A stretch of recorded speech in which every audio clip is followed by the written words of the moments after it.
Welcome to the table. Go ahead and take a seat. We're just about to begin. My name is DM Midgarin, and I am joined once more by a cast of wonderful and affordable role players. Tonight we're going to do a fantastic one-shot called the League of Randos. It's going to follow 4 very fun characters, and so let's go down the list. Runa, go ahead and introduce your character. Alright, I'm going to be playing Runa. She is an Aasimar, and she is a level 7 Oath of the Ancients Paladin. Okay, Torin? Hi, I'll be playing Torin A. He is a level 7 character. He's the multi-class blade-singing wizard at 6 levels, and a Forge Domain cleric, level 1, half-elf. Hush. I am playing Hush. She is a level 7 Goblin Monster Slayer Ranger. Okay, and Ouranios. Ouranios.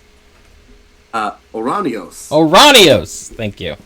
Yeah, I am playing Ouranios. He is going to be the level 7, pardon me, he's going to be the level 7 Circle of Stars Druid, Warforged. Fantastic. So, as most stories in Dungeons and Dragons, we're going to start inside a tavern.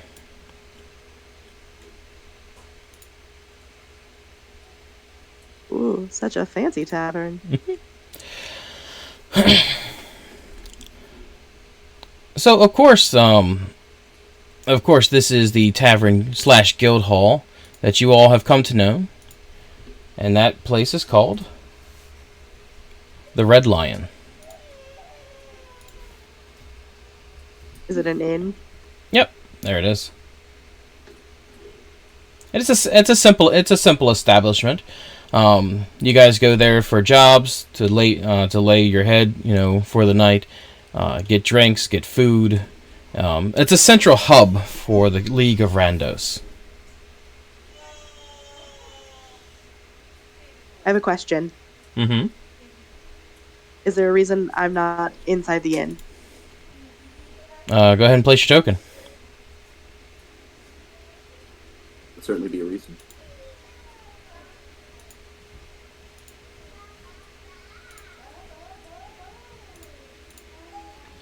I exist. You like to make a dramatic entrance. Yes, always. Bursting through the windows. Actually, Right to the doors. a strange individual just appears in the corner. Oh, never mind the doors. Look, my character sheet was over the door, so I put myself where I could, okay? So, as a typical day, people are sitting around the table, talking amongst themselves, walking around the tables, regaling each other with stories of, adventures past. Of course, in there is the most famous notice board up on the back wall.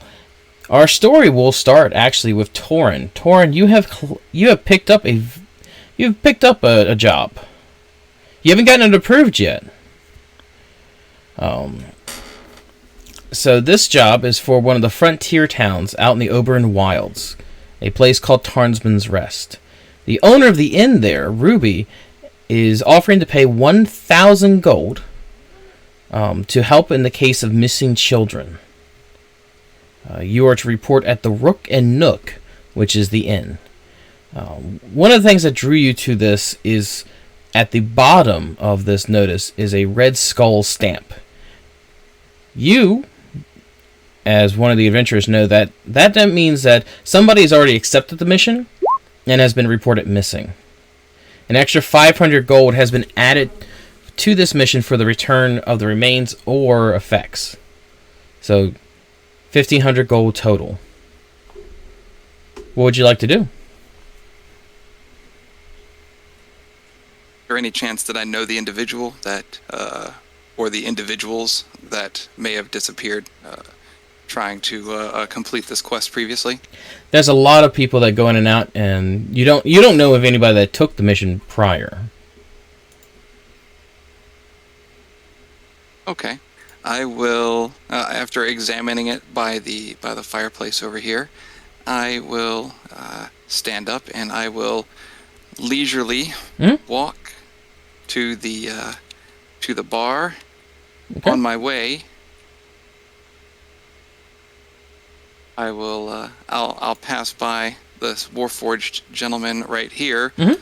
who I may or may not have picked up on the side of the road as he was walking. As I passed him with my my horse-drawn wagon, my recreational vehicle, as you will, Right. Well, my mobile home. Torin, while you walk up to this person, why don't you go ahead and describe your character? Oh, Torin Ostik, he is, by human standards, approaching middle-aged. He's in his mid-30s or so. He left home about 15 years ago after, pretty decent argument with his family, but he just wasn't aware that the elders in his town and his village were tracking his inner potential. He wasn't aware of it himself. All he knew was that he wanted to get away. So the elders kind of set him up. They basically told him to do something. He rebelled. He grabbed whatever's at hand and he left. He fell in with a performing troupe who taught him a little bit of magic. And eventually he spent about 10 years with them, learning magic, learning performing, and essentially honing his magic using abilities. About 5 years ago, he got contacted from his mom in his village, and she was checking up on him because he never wrote home. She's very proud of how he turned out. She told him that she knew that he would rebel and that they were quietly tracking him. He was a little put out, but in the end, he decided that he should just grow beyond this. He left the troop after his mom told him that his father, who he'd never known, had just been found dead. A couple of gold pieces taken from his pocket. He was mugged. So Torin set out with this singular purpose that he just doesn't like to see bad things happen to decent people. And so he set out on his own, acquiring knowledge, skills, and eventually fell in with several clerics of Farlangen, and picked up some skills as a cleric too. So now he travels, generally trying to do good for people. All right. Fantastic. And who do you bump into?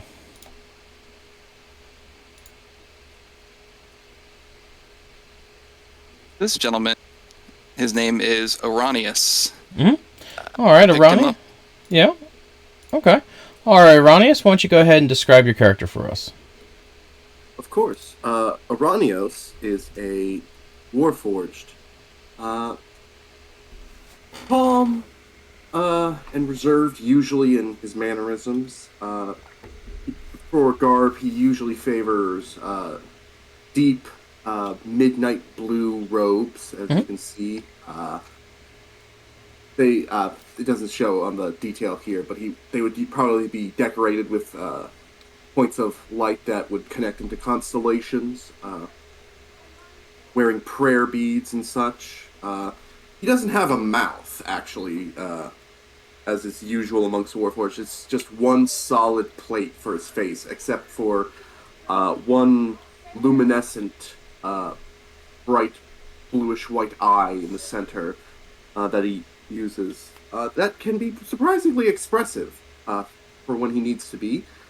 The plates that make up his body would be almost like a lavenderish white color, and certain bits and bobs within his inner workings, his muscles, would be like a bright silver colored, and the wood that would make him up would probably be more like a deep dark ebony colored. He would always have on his person, usually hanging at his belt, which is more of a rope than anything else, to just garb his robes and everything. He would have a astrolabe, a brass astrolabe depicting various points in the night sky and the movements of celestial objects. His story is one of great mystery. He doesn't even know it himself. Uh, Basically, in a land far away but not too far, uh, there were a collection of great pillars of rock and almost mountains. Sort of like if anyone knows the Meteora in Greece, these great giant pillars of rock that have like monasteries on top of them. Uh, and long ago, scholars, astrologers, wise men of all sorts came to this place for its remoteness and its commanding view from which to observe both the surrounding land and the night sky above. And one day, when they were tunneling to expand their chambers, they came into this one naturally formed cavern. Uh, Stalactites, stalagmites, a pool, and inside that pool, covered with moss and lichen, was Ouranios. Before, of course, he was named as such. And was just sitting there, well, lying there, completely inert and inactive. After much labor and study, they finally reactivated him and plied him with questions, and just so much curiosity about what he was, and he couldn't answer any of it. He didn't know anything himself. Uh, couldn't even talk. So after they reactivated him, they taught him language, mathematics, philosophy, astrology, which was always his favorite subject.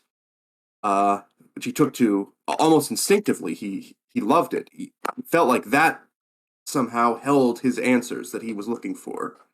But throughout the years in the monastery, he realized that he was sort of neglecting the earth for the heaven, as it were, and decided that as of yet he had not really discovered much about himself by studying the stars alone, so he decided that he would have to venture out into the world and discover that in order to figure out truly where he was and where he came from. All right. So your friend compatriot comes up to you. What do you guys talk about? Torin, you seem in a hurry. Indeed, I have acquired a mission from this guild. It appears it's been attempted previously, unsuccessfully, I might add. It may require some skill. I was considering fully accepting the mission as so long as it's fully approved, but we may require additional people. Where is it? Where does it take us to? Well, we're to meet at the Rook and Nook Inn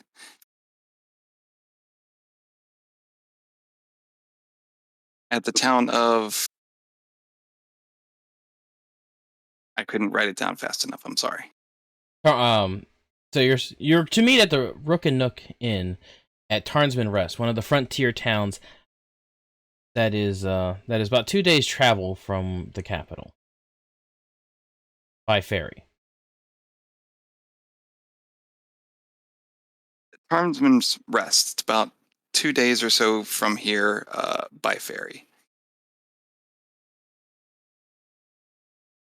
Well, it's been a while since I've been about. I'd be happy to accompany you. Well, that is most certainly welcome news. Perhaps we should see who else would be willing to accompany us. How do you think we should go about this? Should I just stand upon the table here and announce our intention, or perhaps go to the bar, since the barkeep seems to know most of these individuals?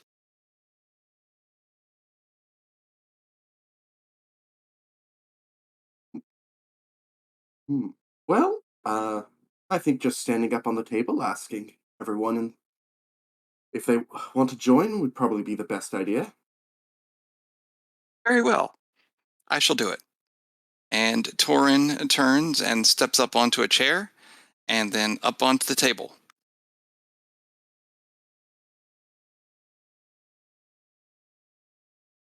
Ladies and gentlemen, may I have your attention, please? Yeah, dance! Woo! You hear one of the ladies that's a little bit, that's about 10 feet away from you, goes, "Oh, the riffraff are at it again." Torin looks around. Where? She checks Take out. off your shirt!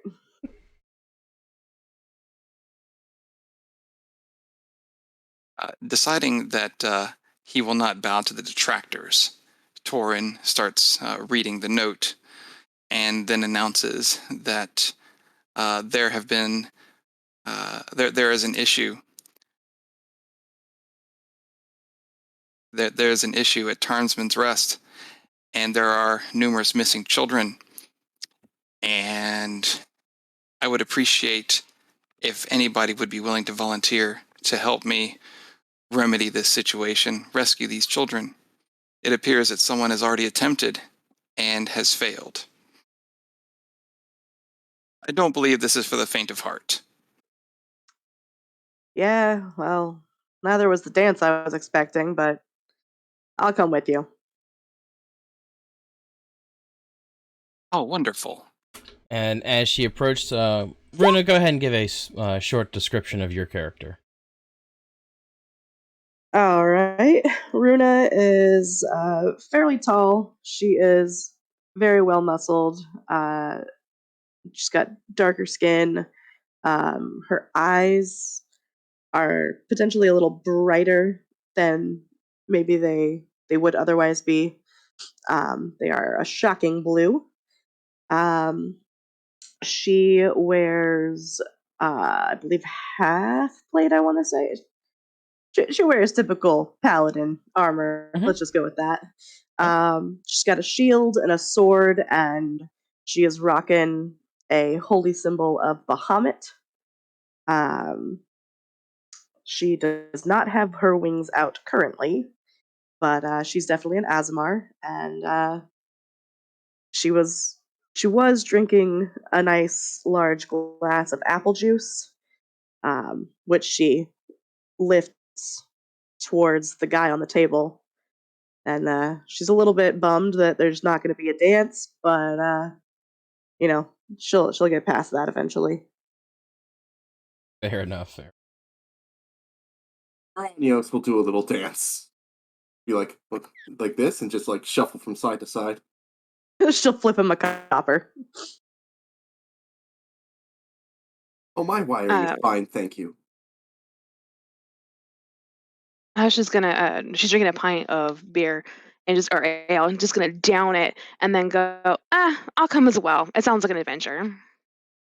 As you speak up, Hush, go ahead and describe your character then. So Hush is a 3-foot tall goblin. She definitely looks like she's seen better days. She wears leather armor that's just kind of scuffed and worn and definitely looks very well used. She has black hair and red eyes and wears a jaunty bear hat. All right, very cute, indeed. So, Hush, you walk over to the party, to the group. Torin looks around. Who was that? Who volunteered? She's right here. Just look down. Keep looking down. Oh, There you hello. go. Hello. Hello. Hi. I'm so sorry. I didn't see you. I'm up here on this table. You're very tall. And Torin will hop down. Yes, I believe this might be enough. Although if anybody else is willing to come, I'm sure we would be glad of the help. Anybody? Anybody at all? One of the men at the far table next to one of the fire pillars is like, "No, I'm good." There's a tabaxi wearing a very nice suit. He kind of like looks off to the side, not paying attention, An older gentleman comes up to you, walks over. He's got a big old hat, an even bigger smile. He's, "Ah, Torin, you know this man as Kristoff, the guild leader. Ah, I hear you're taking on a job finally. Did I ever tell you the time that I wrestled a bear with my own mage hand?" Did he tell us? Probably yes. I don't believe I have heard that story in the past 2 days. Oh, then I must regale you before your journey. And I would be more than happy to do that. Shall we say in 2 hours by the fireplace? Oh, yes. I'll grab a few people and sit around. We'll have a jaunting time. Don't forget Mirana. She needs to process you before you're off. Where is that drink you promised me? Well, me? Yes. Did I promise you a drink? Oh, did you? I think you did. I don't think so. Maybe? I don't know. Here, take these 2 copper pieces to the bar. Oh, okay. Thank you.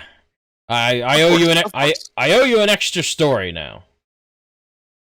Think of this as a gesture of friendship. We're friends? I'm so happy. And he wanders off to the bar. I feel like he might need them. All right. So with that out of the way, you know that Mira is she's one of the ones behind. She's one of the people that works behind the bar. She handles all the processing of guild requests. Torin will make his way to the bar. All right.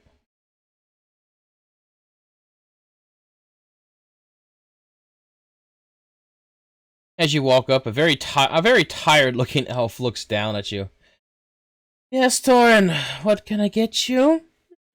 Oh. Oh, hello. Here. Yeah. Okay. This one. All right. Just you? That's me. What? You're the one taking the job. Just you? Oh, You don't think it's a little dangerous? Oh, of course it's dangerous. It's got a red skull on it. Yes, of course. There are 3 others that are with me. Names? Ouranios. Uh-huh. Runa. Runa. All right. Runa's currently busy talking up this blonde in the corner. And Hush. The goblin. You're taking the goblin with you. Well, they volunteered. I didn't see anybody else volunteering to risk their lives to save children. As the as the Tabaxi hears that, he kind of walks to another table. No, I'm just impressed. She's fairly new to the guild. She hasn't really spoken that much. I'm surprised that she agreed for the job. All right. All right, and she hands you a second piece of paper. Go ahead, sign that. Very well. Okay. Well, you're all set, and payment will be due upon delivery. And if you're able to deliver the remains, we appreciate it. Do we know who it was? Oh, she flips through some papers. It was Elsa and her group.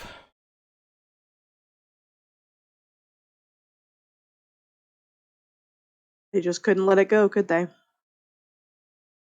I guess not. But that's disappointing. Okay. All right. Is there anything else I need to get you? Christoph needs a beer. And I need to get table 3. She looks over. Well, now table 4.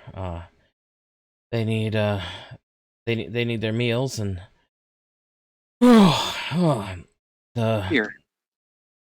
Tabitha over there keeps ordering something called the veal cutlet, and I don't have any veal, but I don't know what to do. I need a vacation. Torin will slip her 2 gold pieces and say, "This is for the gentleman's meal," and I feel like he's not the type that would tip. Oh, he's already paid, but all right, thank you. And she takes the 2 gold coins. Appreciate it. All right, I'm getting back to work. You have a wonderful, safe trip. Come back alive. Of course,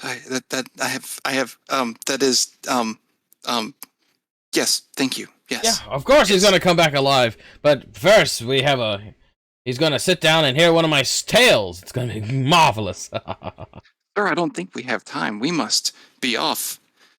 What? For the children. Oh yeah, yes, the children. Did I tell you did I ever tell you the time that I saved an entire orphanage of children? Like No, even the little ones, like the little carried them all on my back. An amazing feat of magic I did. I look forward to hearing the tale upon our return, where we can swap stories of rescuing children. Oh. Now, I must bid you farewell. Good day, sir. Oh, farewell. Have a good day. And Torin makes his way over to Ouranios. Let's get out of here. All right. Hush, Runa, what are you up to? Runa's talking up the blonde in the corner. Oh, Since she's waiting for Torin to get everything settled. She's ready to go whenever they are. So okay. she's just looking to make some friends before she heads out to save some kids. Well, I always like friends. If you want to go and get the aggressive winged lady, I'll go and get the goblin, and we can be on our way. All right. Okay, I'll see you at the door. All right. She doesn't have wings, so I don't know why you're calling her a winged lady. Oh, I just saw wings in your token. Miss Runa, are you done talking to Mr. Who is this particular individual? Yeah, he holds your hands up. Just a friend. Of course. He's a great friend. Oh? I will see you later, Breeze. Time to go save some kids. Have fun, Runa. Always. Bahamut, watch over you! May you always curry favor with the lady.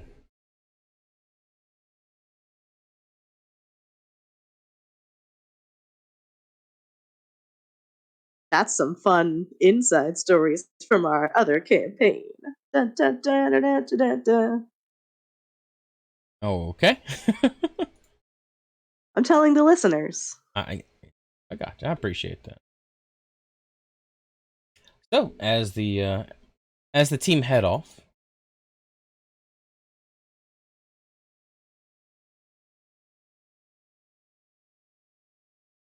for some reason I got the baby shark thing stuck in my head. You are welcome, sir.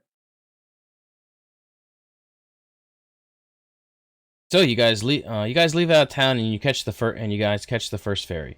According to the notice that you got there, Torin, along with the cash prize, you're also going to be receiving free bed and board at the inn while you try to solve their problems.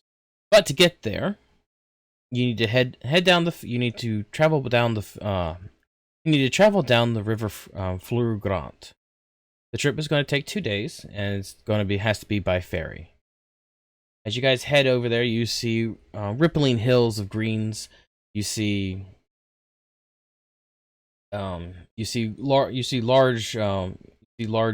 evergreen trees, but the further south you go, everything starts to change colors. On day 2, the night of, as the moonlight hits the water, it starts to glow, very calming blue.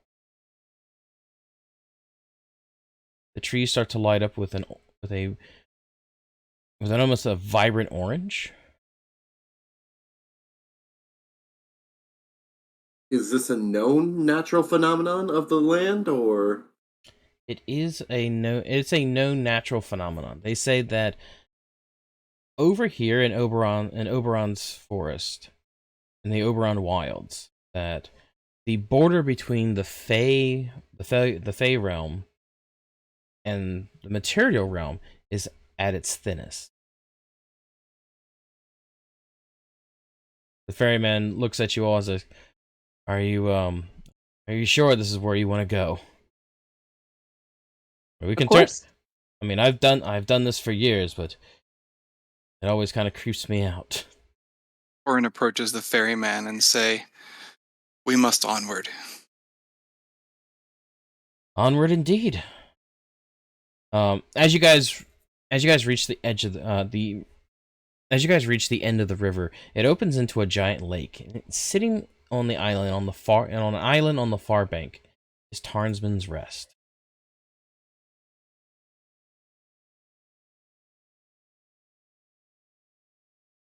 That's not an island, that's a peninsula. You don't know that. You can't see the far left edge.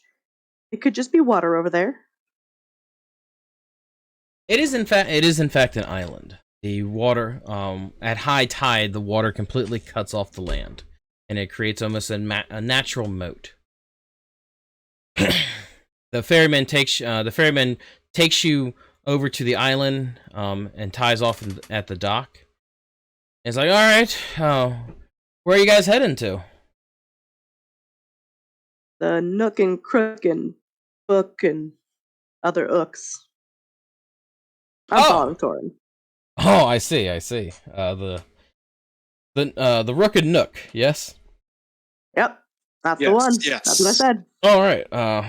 So all you need to do is you need to go down that ways a bit, and he points off the direction towards the mainland. And just before you get to the water's edge, it's going to be right there. So it's kind of the first place if you enter during low tide, it's kind of the first place that they have. I hit the water. I've gone too far. You hit the water, you've gone too far. Sir, I have a couple of questions. First, do you know anybody named Elsa?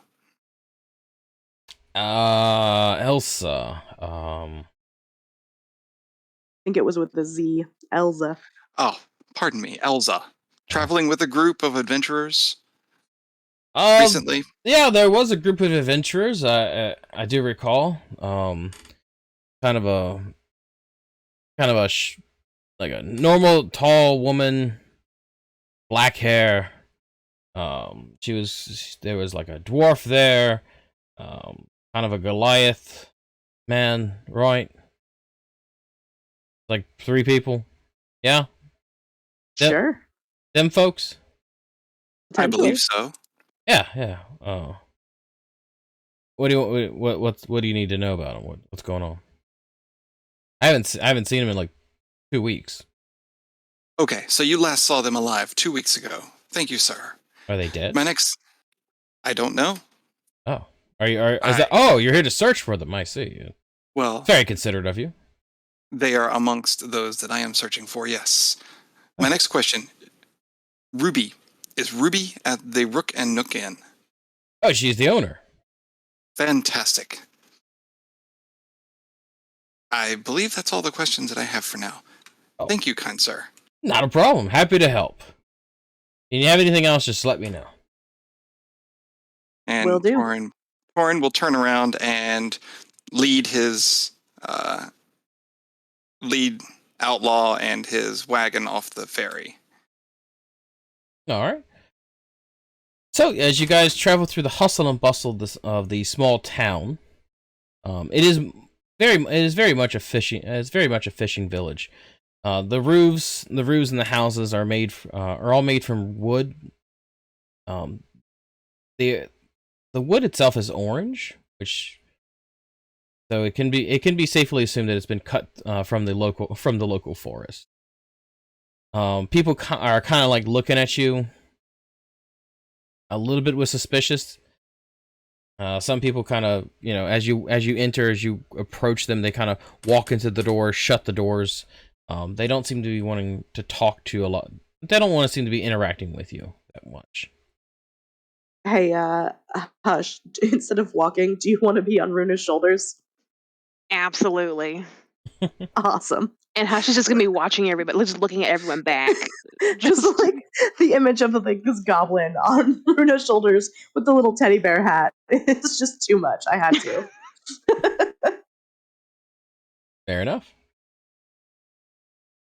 All right. As you guys get to the edge of the other edge of the island, you see the Rook and Nook. It's a two-story establishment.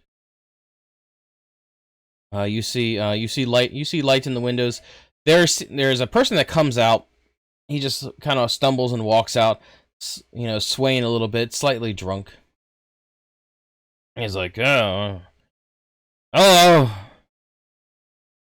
Are you here for a drink?" Amongst other things, yes. Thank you. Oh, that's good. That's good. Welcome to Tarnsman's Rest. I greatly appreciate you being here. Do you have coin? Yes, I do. Perhaps. What is your name? Petersman. You just call me Pete. Petersman. That's a lot easier than what you just said. Why do you ask if we have coin? Well, if you have coin, you can share coin. You asked if we have coin. Coin implies singular. Singular implies only one. So yes, I have coin. Thank you, sir. Have a nice day. Actually, coin... Torin will turn around. Coin, when used without an S and not an A in front, usually implies the concept of coin, so that usually infers plural. Torin was taking the very literal meaning of coin and brushing him off. Oh, okay. You might want to. He looks at the goblin on his shoulders. You might want to like hide her. It's not safe. Why? It's not safe for children to be out. It's okay. I'm keeping very close eye on her. I am no child. You're not? Also, she can speak for herself. You guys aren't? And I am an adult woman, like well into adulthood. What? Oh, really? Right. Adulthood for you all is different. Okay, sorry, I forgot. Oh, okay. I don't know, by years, I am also an adult by human standards. So I'm well past childhood. Yeah, Might even be older than me. It's the bear hat that got me. Sorry, short woman thing. I killed this bear. This is a trophy. I worked hard for this hat. You killed a bear? Like a cub? No, it is a cute, cuddly bear that I made a hat of because I'm fierce. Oh, I see. All right, well, if you don't have coin, I need to go. So I will see you all later. You have a wonderful day. And he walks off. Thank you for the warning, kind sir. You too, strange person. And Torin will look back at his companions and then turn around and walk in. Okay. So, the Rook and Nook, it's not overly busy for it is the middle of the afternoon. There are several tables with patrons on it. Half the tables seem to be broken. Either one of the legs have been snapped off. There are only a handful of chairs, and people sitting down at the chair seem to be playing a version of musical chairs. soon as someone gets up, that chair gets taken. And then somebody else sits down in their spot, and everybody else just kind of has to stand. A very short woman, around the same height as Hush, comes up to you. Top hat, goggles on it, flowing red hair.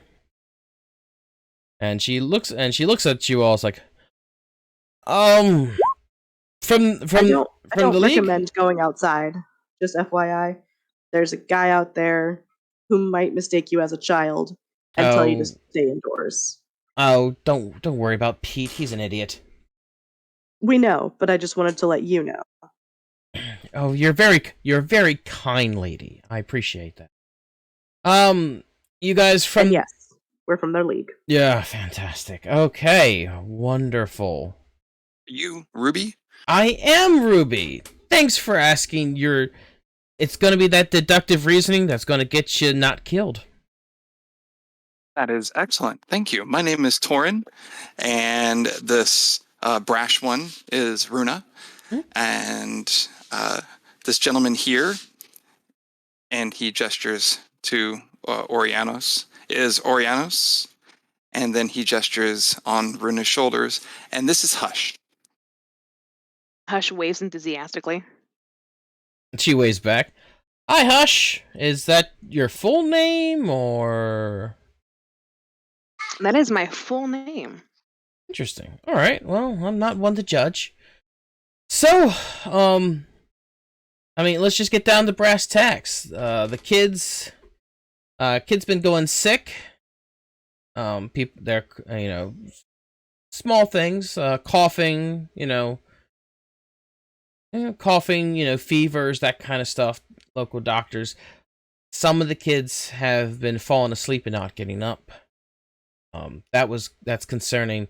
And then about a while ago, on moonless nights, when the tide's at the lowest, kids have started going missing. The kids that fell asleep.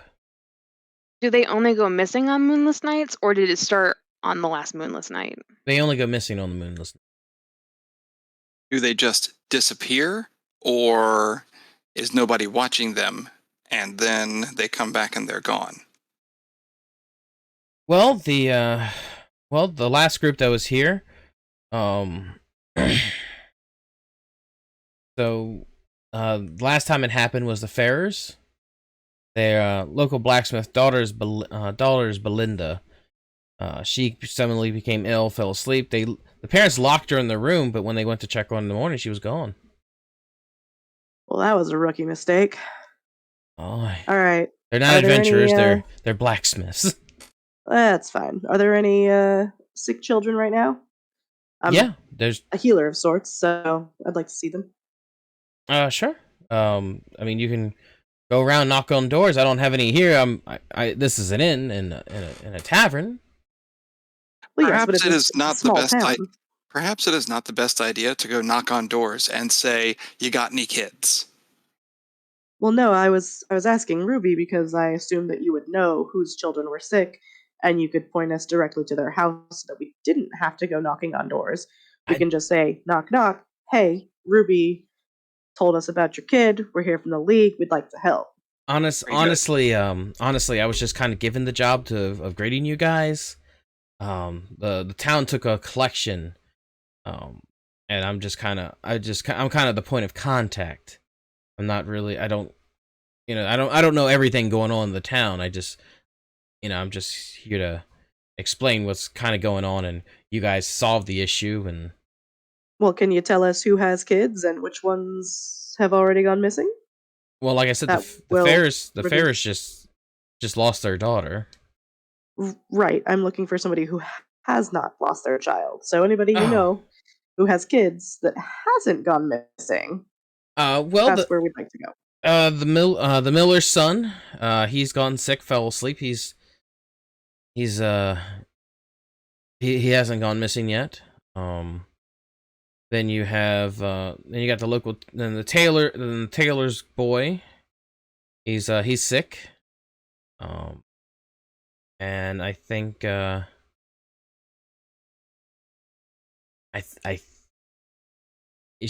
kind of like puts her hand, like she kind of scratches her head for a second. Truett, the one of the fishermen's, his girl got sick. That's all I know. All right. So where's the tailor shop? The tailor's is down the street. She kind of points down that way. If you go down there, make third right, you'll see a little sign with a needle and one of those little spool things. Is that what they're called? Yes, it's a spool of thread. Sure. Yeah, that's the thing. Yeah.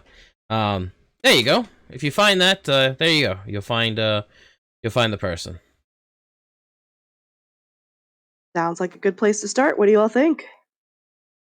Ruby, may I tie up Outlaw and my wagon out front here? Are you a sheriff? Outlaw is my horse. Oh, yeah, that's fine. As soon as Ruby mentioned disease or sickness, Ouranios would basically just sit on the floor and start meditating. And what I'm going to do is I'm going to unprepare, purify food and drink, and I'm going to prepare detect poison and water, and I'm going to also unprepare pass without trace, and prepare lesser restoration over the course of 2 minutes per spell level, so 6 minutes total. I think your golem passed out. I think he does this sometimes.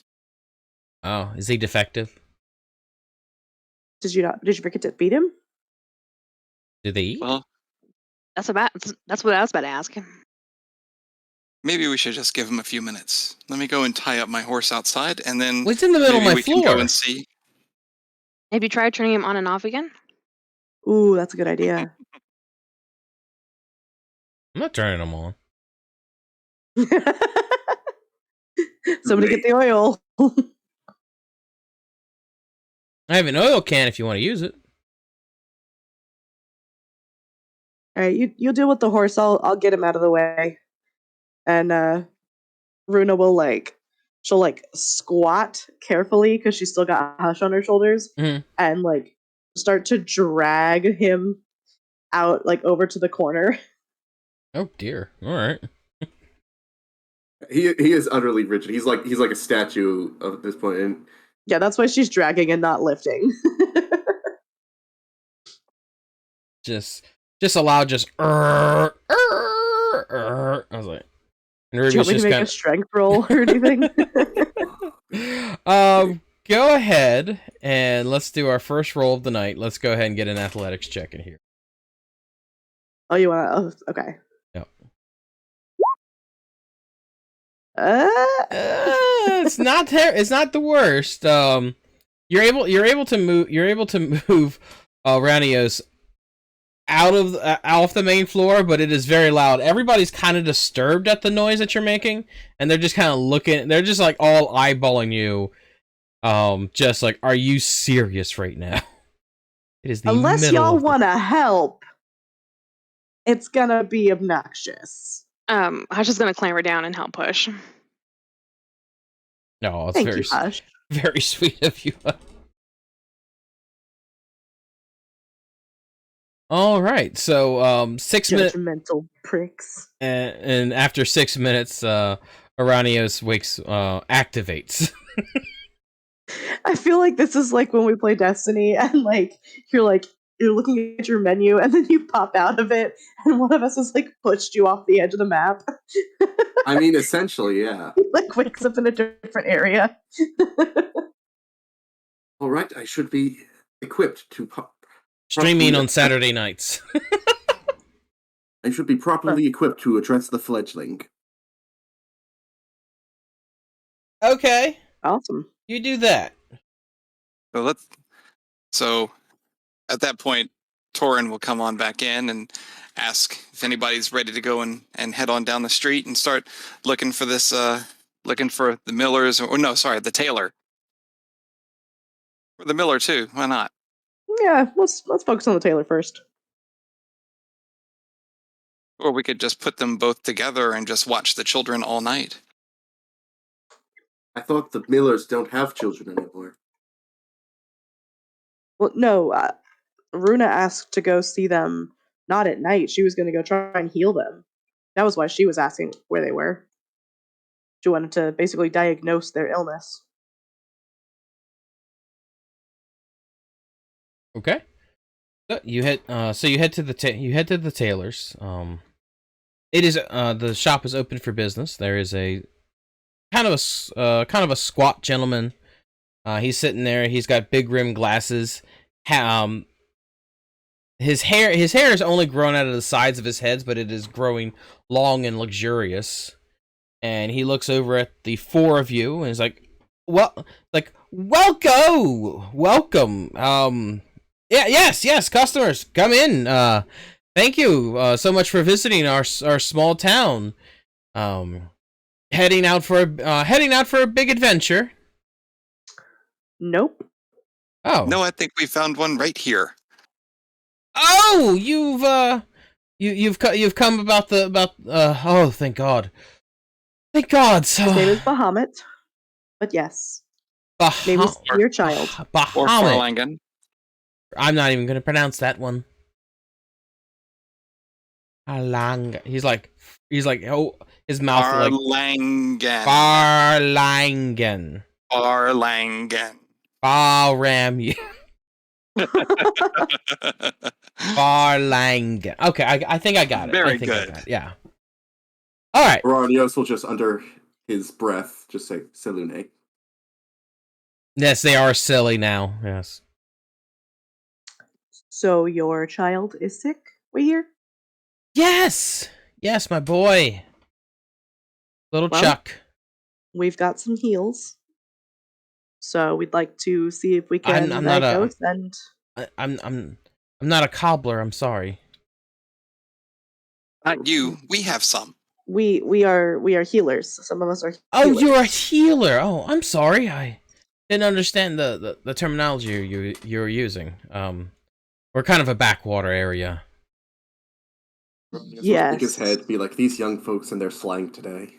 Actually, there's water all around you. I should probably mention at this point, Ouranios has been awake for 200 years. Okay. You've come to save my boy, my little Chuck. That's our hope. Yours and others, I hope. Yeah. But we have to see him first. Right. Who's the healer? It's kind of a small room. There are a few of us. Yeah, there are a couple of us. Ouranios will raise his hand immediately. Like, I am probably the most equipped to... All of you are healers. Oh, they've come fully equipped. You guys fully equipped for this adventure. Yes. Oh, all right. He points over to Ouranios. Well, he says he's the most fully equipped, so he's the best healer. Well, I'm not sure about that, but That's what he said, right? Well, that's what he said, but I still don't know. He is welcome. Ouranios, please. You go right ahead. Give it your best shot. I hope you have everything that it takes. I've only known him for like 3 days, so, All right. Ouranios will go into the room. And... So it's a small back room, about the size of the rooms that they have down at the Red Lion. Just big enough for a bed, a small little nightstand. That's basically about it. Right. First, he will try and diagnose it, whatever could be going on with the child. Sure. Through mundane means. Roll me a medicine check. All right. I don't have advantage. I just forgot to do the thing. Okay, what'd you roll? 20. 20. Fantastic. So you're looking him over. It seems like the child is suffering from a common illness, but it seems to be heightened at a certain point. Like magic is involved in this. It seems that there is a sleep spell over the child. Oh, there's a sleep spell. Mm-hmm. So, okay, so I'm still going to do this just because there is some level of disease present. I'm going to do detect poison and disease. Okay.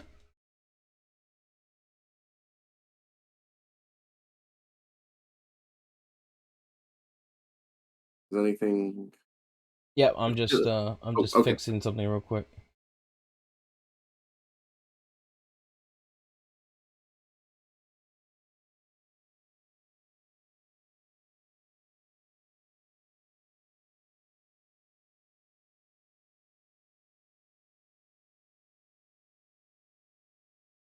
Sorry, I had to fix something on the I just had to fix something on the recording. So you do sense the location of diseases within 30 feet of you.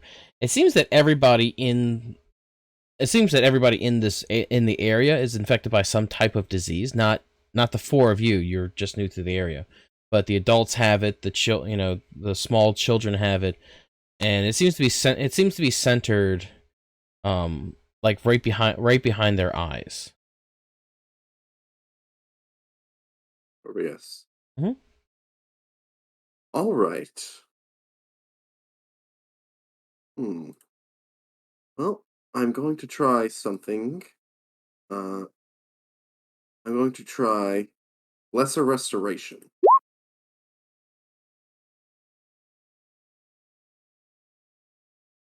on the child. Okay. How do you cast your spell?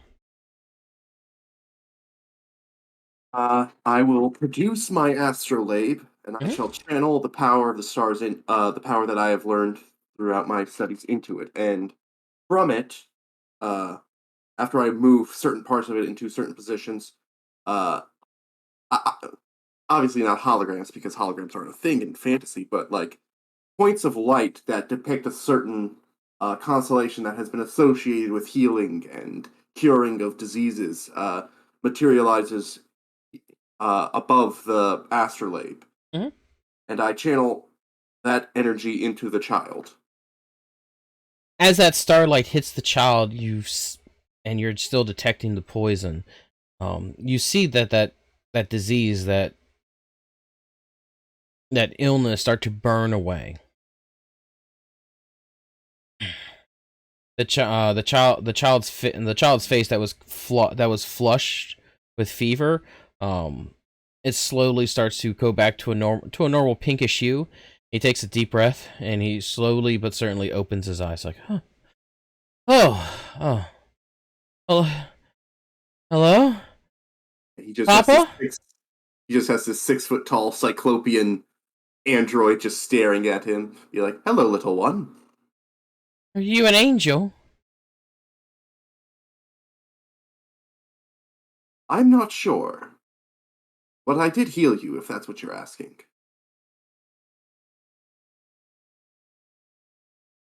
Oh, what? Well, thank you. I appreciate it. I am happy to help, little one. Now, could you perhaps come and join my friends? We have some questions for you. Okay. Uh, Mike. Oh, go ahead. Yeah. Okay. He's I'll like, help him out of the bed if he's weak or unstable. he's weak and unstable. He's been in bed for a while. I know that feeling. Damn it, I just realized I'm the bicentennial man. Just now. Just now, yes. Okay. Literally, because I've been awake for 200 years. One is glad to be of service. One is glad. Can we Alright, use that line? I mean, I've never pretty even sure. never seen the movie, so I don't know. Yeah. I'll lead him into the main room. Like, well, I've solved the problem a little bit. And And the tailor comes over to his son. Chuck, my boy, and he takes the kid out of your arms and hugs him. It's like, Oh my god, I just got it. Oh my god, Chuck Taylor. I just got it. I'm so Damn sorry. it. Doing great. I was like, man, why is he named Chuck? That's so random. Oh man. God. All I could think of was Liz Taylor. I was like, Chuck's weird. Dang it, Mid. Dang it. Anyway. Perfect. Yeah, and we broke the immersion. Okay, take it from the top, back to the Back to the Back to the Once Red more Lion healing. Inn. Yes. all the way So- back to the beginning. As the father seems to be overjoyed that his son is conscious again, I will inform everyone what I discovered. There does seem to be some sort of disease, but there's also some sort of magic. I sense some sort of sleep spell, perhaps. It is centered around behind the eyes, and it affects everyone, not just the children. We're all sick. That is what I could gather, yes. Yes. I mean, I felt a little weak, but I didn't think I was sick. If everyone's sick, why is it only manifesting in the children? Well, they're smaller, weaker, easier prey. Suspect, given the reputation of this area, I suspect it probably has something to do with the Feywild. Do you think that the children might be more susceptible to this illness, and as such, when they start approaching a terminal phase, somebody from the Feywild rescues them? I think it's more to do with that someone from the Feywild is affecting the entire town, and they seem to have a particular interest in the children. For one reason or another. And so they are the ones being targeted. Is there like a town square? Well, Go ahead, Hush. there's a big there's the big stone. Hush, being of Fate Ascent, is trying really hard to look inconspicuous at the moment. Oh, what are you doing? Nothing. Just sitting on Runa's shoulders, just trying not to. But like, don't look at me. Don't look at me. You don't see Don't me. be suspicious. Don't be Be suspicious. suspicious. Don't be suspicious. Did you cast that There's spell? no Fae here. No, I clicked on that on accident. Okay, just making sure. I was reading up on it and pushed the wrong button. Gotcha. Fair enough. Well, That's the real reason she's trying not to be suspicious. I clicked a button. if you all want to give me a moment, I might be able to ask someone about this. It's a long shot, but it's something that can work. Are you saying this? By all means. Where are you saying this at? Just to everyone. Oh, okay. I will hold off on my idea while you confer with your imaginary friends? Question mark. Oh no, you'll all see them. Don't worry. And Well, that makes me worry. Ouranios will get into another meditation position as he was in the inn, and he'll he'll hold his prayer beads and start chanting, and he will, over the course of 6 minutes, unprepare the spell Meld into Stone and prepare the spell Summon Fae. Okay. So what are y'all doing for the next 5 to 6 minutes? Okay, well, he said a moment. I thought it was going to be a moment. So Runa's I'm gonna go find that stone real quick. And the tailor's like, he's in the middle of my floor. Yeah, he's really heavy. So All right, bend with your knees, not with your back. he does this on occasion. We'll talk to him about it. He does this on occasion? Like he's done this before? He literally just did it 5 minutes ago at the Nook and Rook. That's very inconsiderate. Yes. So, anyways, where's the stone? Oh, you can't miss it. He points out his door. It's a large hill in the middle of town. Ah, perfect. And Runa will duck out the door. That way, Hush doesn't hit her little head. and stride towards the large stone. Okay.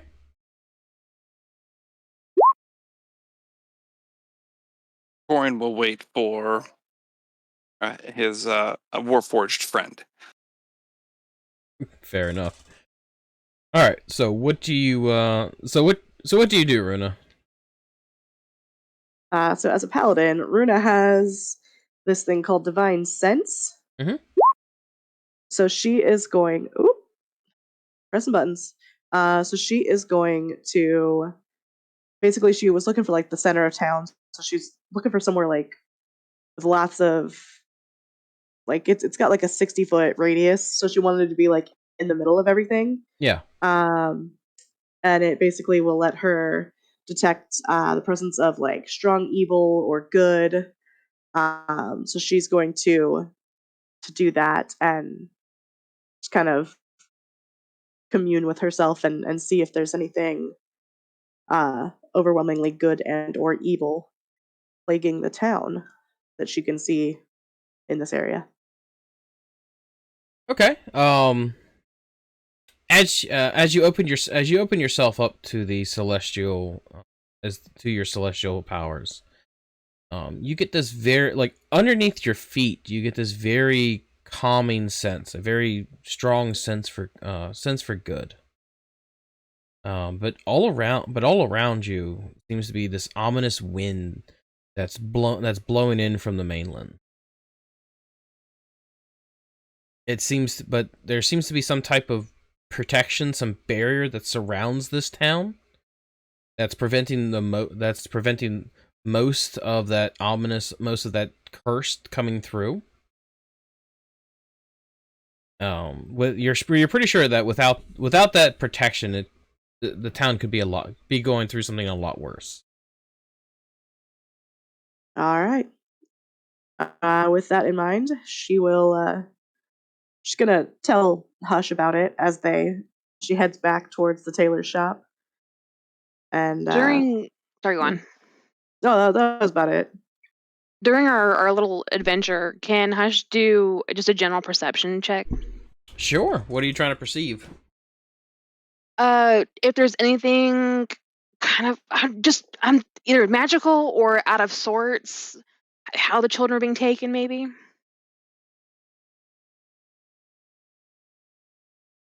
You wouldn't really get something from a perception check. Maybe That's fair. an investigation. Like if you wanted to That works. you Let's wanted try to that. spend a few minutes to like try to talk to the townsfolk and try to investigate the area. I was gonna say that, or maybe insight. Yeah, I mean, Runa, do you want to talk to some townsfolk before we join everybody up, or do we want to get the group back together before we start chatting up other members of the town? I'm totally good talking to other people too. Then let's take the long way back and do some chatting. Sounds good to me. All right, go ahead and roll investigation. So I'll just give you advantage. I'll just be there to help, basically. Fabulous. It'll be like a mother-daughter adventure. Okay, and I apologize. It's been a while since I've used Roll20. Is there a way to toggle advantage, or do I just roll? You can toggle advantage on your character sheet. You'll say normal, advantage, disadvantage. So in order to get access to that, you have to click on the little right next to spells. There's a cog, and then in the right-hand column, there is. So it says roll queries, and then you just do advantage toggle. So Phenomenal. Thank you. Yep. That's how I gave her advantage, by the way. That was... Okay. All right. 18 to investigate. Okay. So Hush, as you're walking around town, you're talking, you're questioning people. You know, they talk about like this stuff started happening about 6 months. They took collection to try to get someone to come answer it. And finally, when somebody did, 4 kids had already gone missing at that time. It's always kind of the same. Even when people have slept in with their children, they wake up the next day and the kids are gone. Some people Is there any sign of forced entry or anything? No sign of forced entry. Some people have claimed to see dancing lights at the edge of town, like where when the tide gets low, there's a natural bridge that connects the island to the bigger forest. Some people say that at the edge of the island, they're on that little strip, they've seen dancing lights appear at night when the tide gets low enough. Gosh darn arcane casters.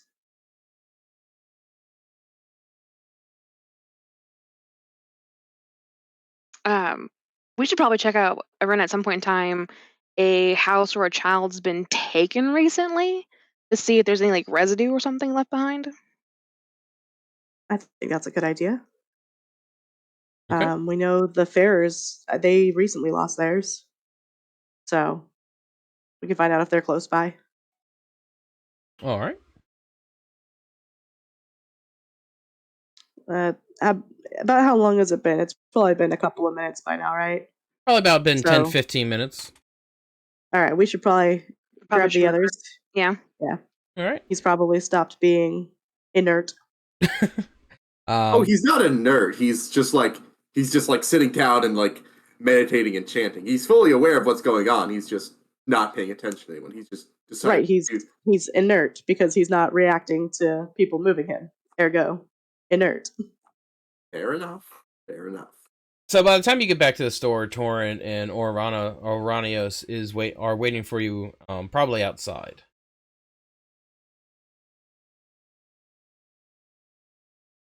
What did you find Well- out? Found out a lot of stuff, actually. So this island it emanates this sense of good, the island itself, and there is some kind of magical barrier around it. However, there is an ill wind blowing from the mainland, which is getting in. It would be a lot worse if they didn't have that protective barrier. So whatever is doing this is coming from the mainland. We also thought maybe we would go check out the Farer's house to see if there was any kind of anything left behind, because people have gone to sleep in the same bed with their child and woken up and they were gone with no sign of entry. So There are also dancing lights sometimes, or people have seen dancing lights at night when the children are taken. Sounds like some fairy shit. Some fairy stuff. Sorry. I agree. Well, with that, yes, Ouranios will try to be a bit discreet about it. Is there an alley or a back way around here? Yes, there's alleys and backways. He will motion everyone to follow him into that alley or back way. Okay. Is this We will follow. why? Why No. are we? Some people might freak out. But you're gonna have to explain why. What are we? Why can't we just walk there? Oh, well, I'm going to summon a fey spirit and ask it. Oh, sorry. Hello? Hello? Yeah, I can hear you. sorry, I'm going to summon a fey spirit and ask it what's going on.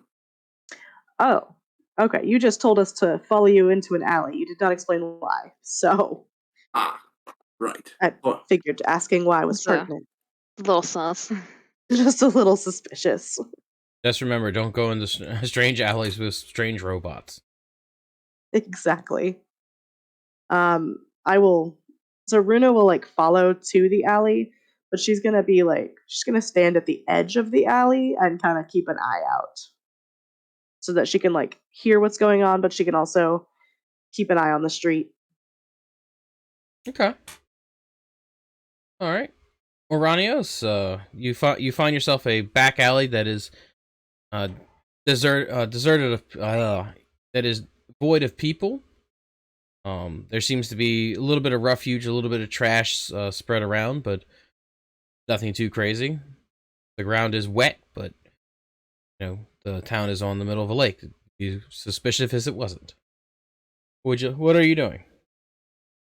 Ouranios is going to cast Summon Fae. Okay. Describe your spell for me. So Ouranios again is going to pull out his astrolabe. Mhm. Move around some of the pieces to get into the constellation. The gate is the specific constellation that he points out, and again, points of light will appear over the astrolabe. This time forming like what looks like an old archaic gate. Only instead of stardust sprinkling onto whatever target he is, the gate will begin to open, and he will call forth a fey creature through the planes of existence to this realm. Okay. All right. What kind of mood do you wish this to have? Fuming, mirthful, or tricksty? Mirthful. Okay. And what form does this creature take? I'd say probably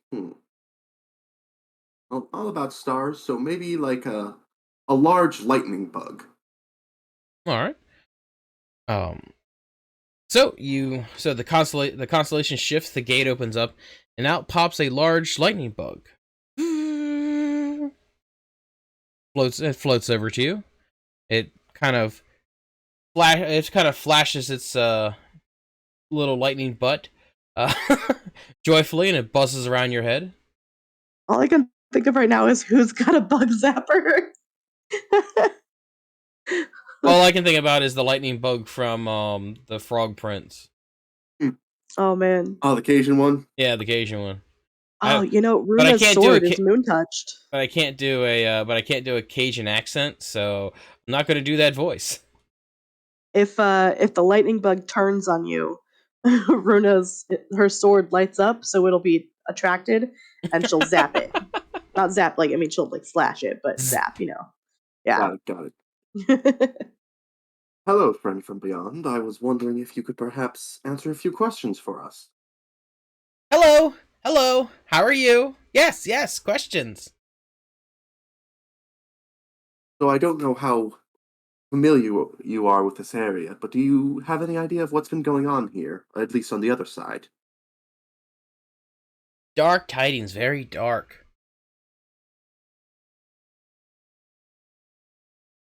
Perhaps you could elaborate. Dark tidings? What are these dark tidings? Shh! It's a secret! Secrets, shh! You can trust us, friend. We are very trustworthy.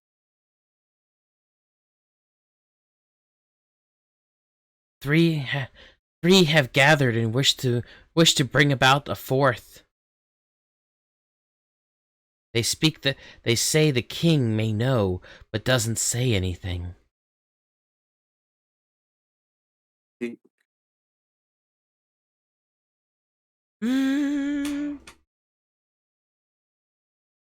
Starts to light up and flash. The king of what? Which king? Court?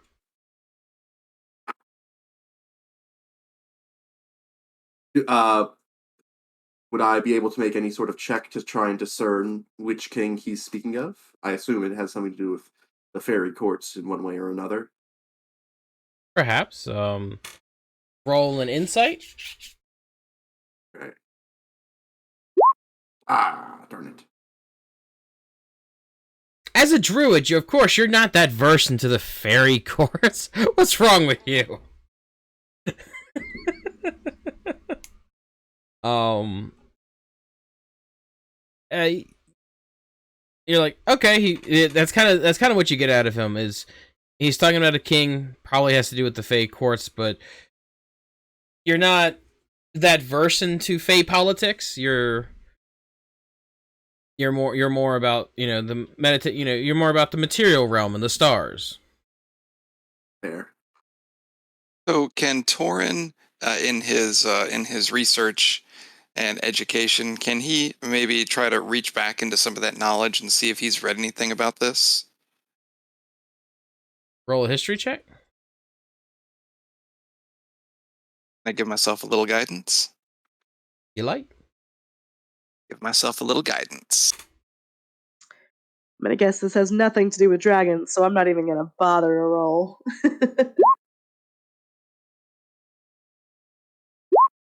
So the Great Fey Dragon 24. King. God damn it. No. 24. Pouring going back to those wild times at the Wizards College. Between all the drinking, the partying, you did do a little bit of studying. And, and while you're traveling down the river, it did seem kind of funny to you that the place is named the Oberon Wildes, for that is the name of the King of Fairies.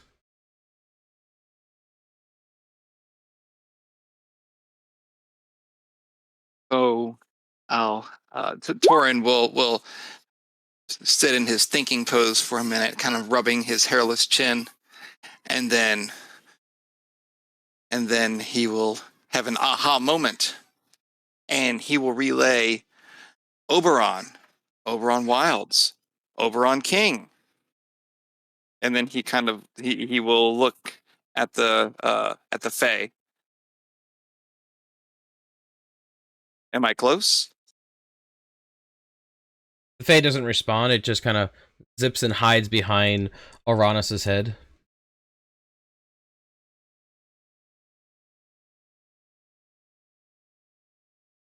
So I'll relay that to Ouranos about Oberon. Yes, I remember the wise folk at the monastery talking about it. And I will try to turn to the Fae. The king, he is taking these children, or he would know about their disappearance? They say the king knows but does not say anything. It's not him. What have gathered? You said 3 have gathered. What have gathered?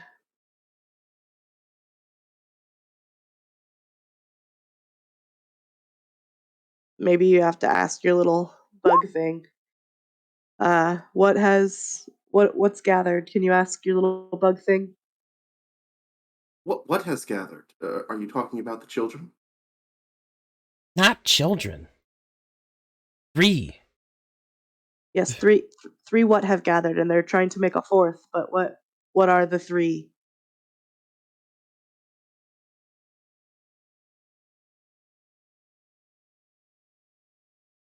Don't worry, you can trust us. Is there any kind of roll Runa can make to figure out what this thing is talking about? I mean, if you want to do a history check as well. Give her guidance? Sure. I will never say no to guidance. Why is it not doing the thing? Because you just have to roll a d4. Oh, right. All right. That's a 9. Yeah. This is what I do. You're pretty sure 3 Fae have gathered. All right, so it's 3 Fae of some kind. That's my guess. Mm-hmm. It's a pretty good guess, not gonna lie. I'm gonna guess they're evil Fae. So, Could be evil fae. well, this little thing wouldn't be afraid of them if they weren't evil. So, So while after Torin has given his little bit of information, he is going to sit down and let everybody know that he's going to sit here for a minute and he's going to call forth his familiar Quinn. Okay. Runa's gonna like turn down to Hush and be like, "Man, these guys sit around a lot." Maybe we need to start sitting down more. I guess maybe. I thought adventurers were more active, but just they're very lethargic for adventurers. Well, in all fairness, I probably should have had Quinn from the beginning, but I didn't say anything, so I'm bringing him forward now. Oops. Since the fairy said Oberon knows. So you're gonna be casting this for an hour? Ew. Yeah, it does take an hour, doesn't it? It does. Yeah. That's why I was like, man, they sit around a lot. I'm gonna sit Well, down I'll in do the this. mud. I'll do this tonight. How Okay. about that? Tonight, I'll summon Quinn. Or you could just maybe see if maybe he was with Outlaw, and you can ask the DM if you can just kind of be like, "Hey, come on, buddy, we're over here. We're over here. Clap, clap, clap. We're over here." Yeah, let's try that. Hey, may I call to Quinn with Outlaw at my little roadhouse tied up in front of the inn? Well, that's where Quinn usually hangs out, is around Outlaw. They're best friends. All right, I will send a mental summons for Quinn. You get an immediate response back. But Outlaw. Outlaw will be just fine. He's not going anywhere. I'm on my way. Attaboy. I was the next one to get sick. A few minutes later, Quinn arrives. Go ahead and describe Quinn. Quinn is an owl. He is my he is Torin's familiar. He's a gray owl with white rings around his eyes that give him the appearance that he's wearing spectacles. And he is a fae.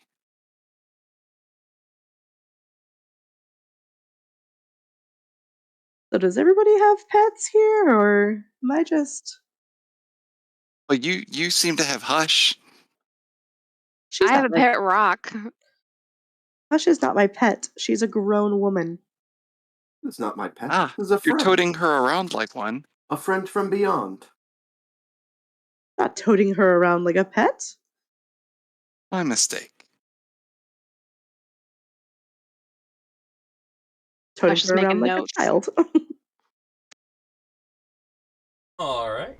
So, what are the So, where do you want to go next? Question. 42. Since the Fae was saying that Oberon knows, but isn't saying anything, should we go and try and find Oberon? Also, that sounds like a terrible idea. I mean, he is the king of the court of fairies. We are sort of just that. I mean, I don't have low self-esteem. I'm comfortable where I am in the world, but we are sort of nobodies. I mean, what's the worst that could happen? I don't know. He Never met could kill fairies. us, Ooh, or our me. hubris, or curse us, or just do something that we wouldn't like. The Fae can be sort of mischievous, and their definition of mischief could be much more severe than ours. That's what makes it fun. Well, Where's your sense of adventure? does anyone know how we would go about talking to him? Would Ouranios know how we would go about trying to entreat the king of the Sealy Court? Well, Runa would like to go talk to the Farers before we start going to try and find the King of Fairies. That's probably a more reasonable objective. That was the plan after we dealt with your little lightning bug was to go talk to the fairs, so that's what Runa votes for. I will dismiss my friend and we'll go off. All right. I wonder if we can get a look at whatever entity is taking these children. Now, people go to sleep at night, and then they wake up and their children has been plucked from their arms, and they have no memory of how it happened, right? Correct. So, why not, instead of curing the child, we stay with the child and ensure that, the child doesn't get any worse off, and we protect the child. In fact, I have a very interesting spell that might work pretty well to protect the child. Well, that would be tonight. It's still daytime, and we wanted to go look at a place that was recently kidnapped from So to see if there's any clues. you're going to stay there for the rest of your life protecting one child? No, that's not the idea. The idea is to get a glimpse of whomever is coming to take the children, but make it impossible for them to get a hold of the child by protecting the child in the tiny hut. But at the same time, since the child was at least somewhat healed, they may no longer be a candidate for being stolen away. There was a second child, wasn't there? Yes, but again, Miller's? it's not nighttime yet, so I was thinking we would go look for clues before night fell. Right, as opposed to going straight to this child and healing it.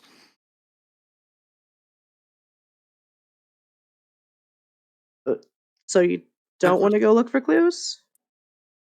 I'm saying that we don't heal the kid right away, that tonight we protect the child. I didn't say anything about what we're doing right now. Oh, yeah, I'm just trying to get to what we're doing right now, because tonight is later on. I'm trying to go in chronological order. As opposed to going straight to the kid and healing them because they're sick, which is what we did with the last kid. Yeah, no, I'm fine with that. I'm just trying to stick to the plan in time. Okay, so we're agreed. We'll go see that other kid at dusk before nightfall. We'll stay there. In the meantime, we search for clues. Right. Awesome. Right, let's go to the fairs then.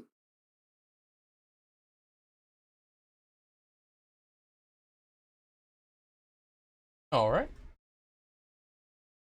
You head to the Ferris. They live very close. They live very close to the rock that Runa was hanging out at. You actually saw their shop from where you. As you get there, the man the man he's outside of the shop, hammering on a piece of steel. He looks up at you. Looks at your equipment. You're not from around these parts? Correct. Are you here about my daughter? We are. We'd like to take a look around, if you don't mind. Don't mind. I can do to help? Can you tell us what happened? Yes.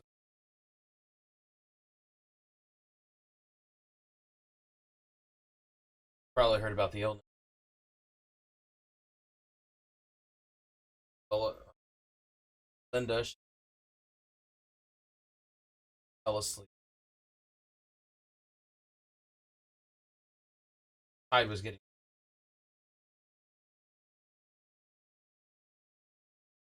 locked her in her lashed the window. I nailed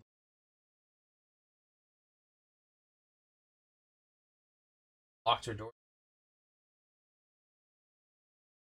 by magic.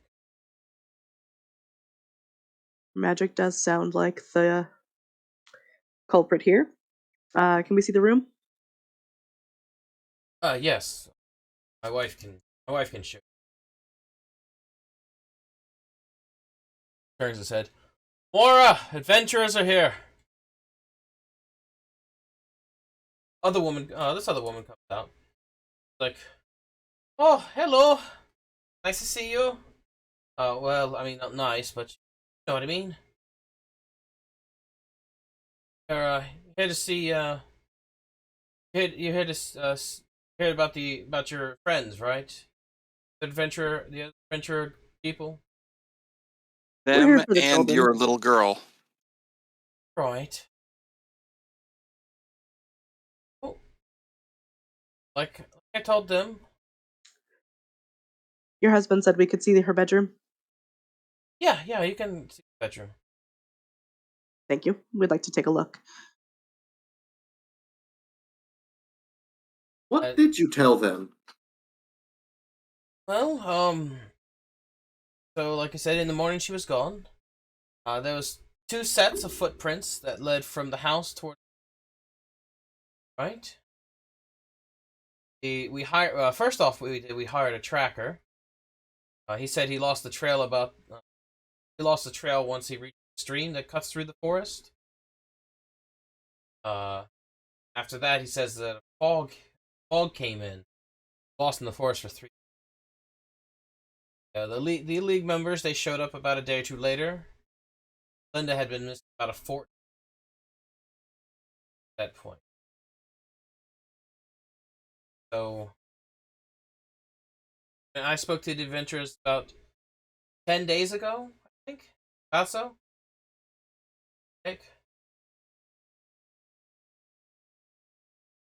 When the tracker was doing his thing, was he just tracking your daughter, or were there other tracks there as well? We just hired him to track our daughter. We paid a lot of coin for that.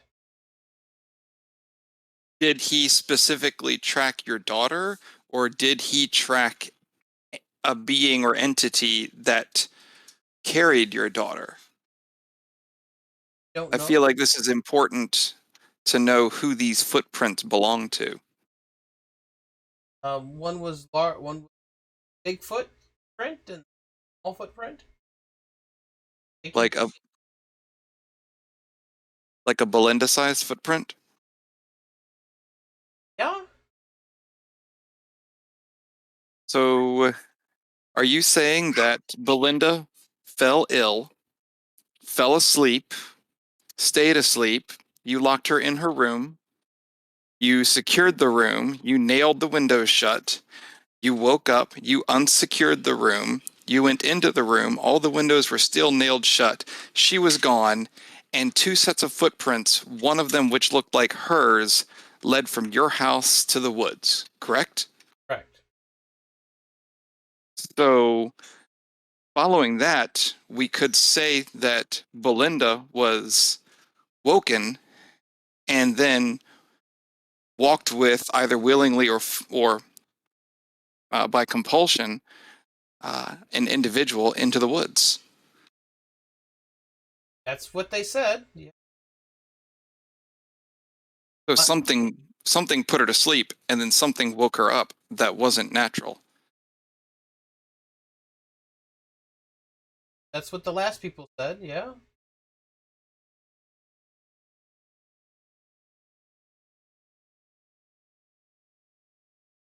Thank you.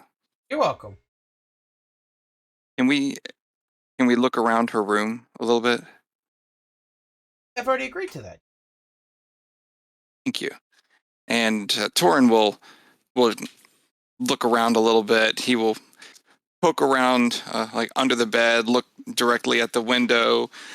I want to see essentially if I can look around and determine what kind of magics were used to penetrate, while a mundane dwelling, a relatively secured mundane dwelling.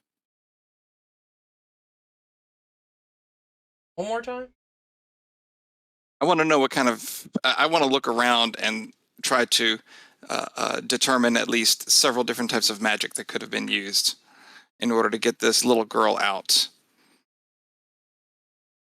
or if she was, if somebody just came in and re-nailed the door or the window. Well, it looked to me as this the window wasn't unnailed and nailed. The door you don't. I mean, it's been over 3 weeks since how it happened, so you don't sense any traces of magic.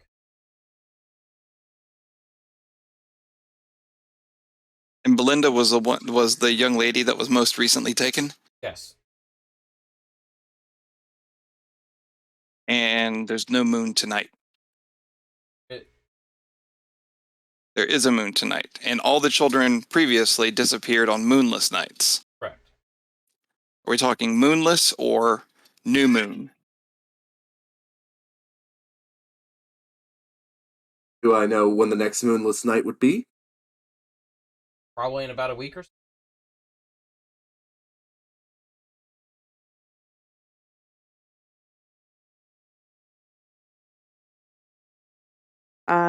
When you say moonless, were they meant to be moonless nights, or did the moon disappear on those nights? Like, was it naturally occurring moonless, or They ha- magically? Moonless nights happen at least once a month. Tide goes low, and we can go out and go Okay, out to so the it forest. was expected. Yeah. Okay, I just want to make sure that it wasn't like an extra moonless night that you weren't anticipating. No. Where does everybody get their water from? The stream. The whole village? I mean, water here is brackish. Not really safe to drink. The whole village gets their water from a single source. Yes. That would explain why everybody's got the same disease. Torin looks over at Runa. Agreed.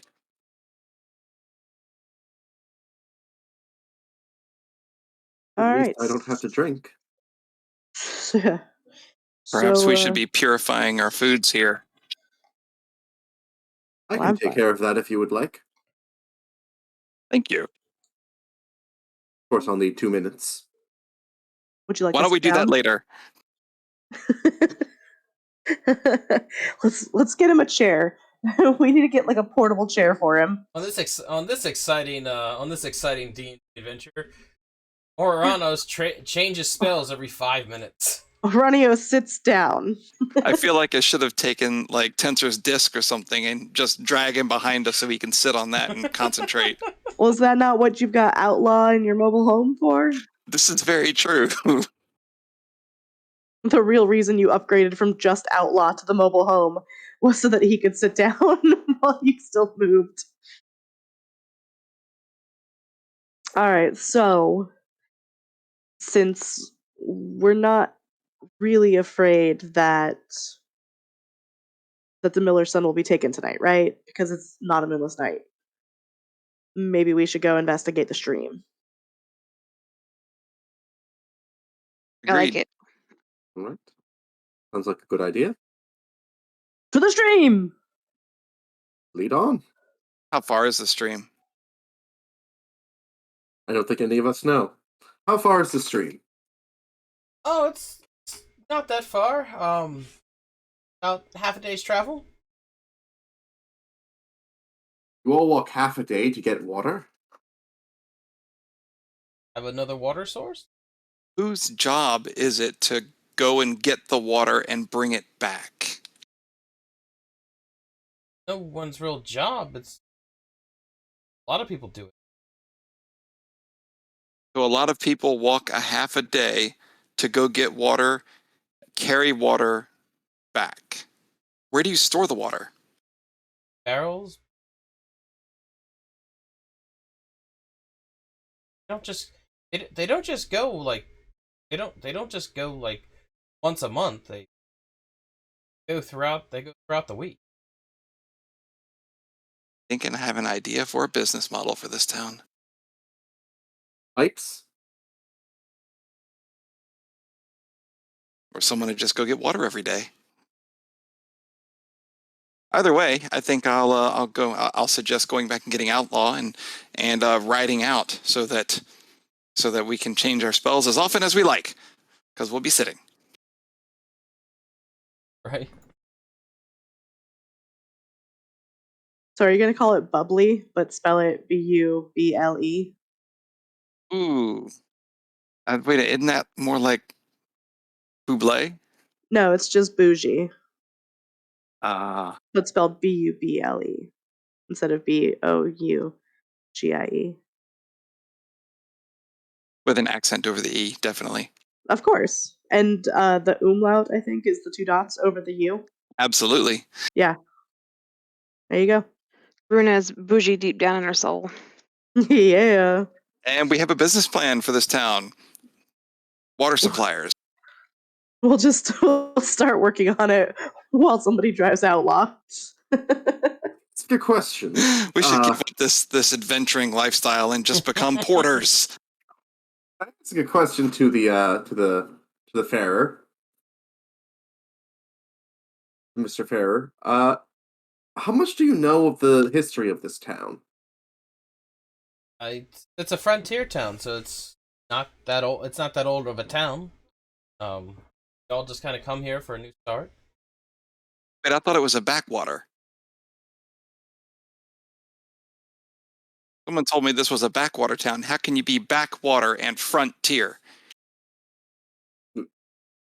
Please forgive my accomplice. He's a bit of a moron sometimes. Okay.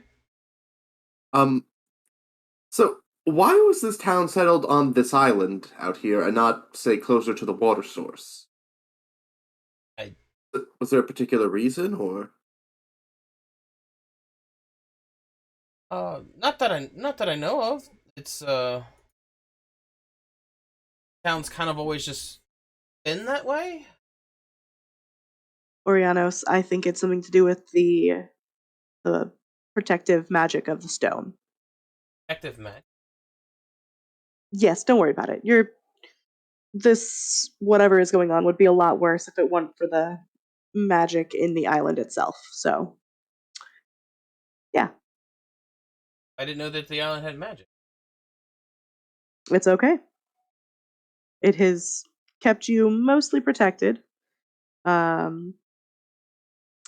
Yeah, I imagine it would be much worse without whatever magic is here. So, we're going to go and try to fix whatever ill magic is trying to accost you and save you all. That's nice.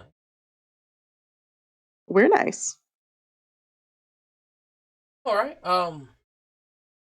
I understand that we may not see our little girl again. We made our peace with that. Can I make an insight check to see? Because I just realized people have been seemingly pretty calm with the fact that children are just going missing. Like even the tailor has been was a bit like, I would say nonchalant, but not as emotive as I would expect. Is there something perhaps going on here that Ouranios would be able to pick up on? I mean, it's just kind of. It's kind of like more of the. It's happened. You know, it's kind of. No one can do anything about it, and it's kind of more of an acceptance thing. Yeah, the shock of it has worn off, and now people just seem to be numb to it.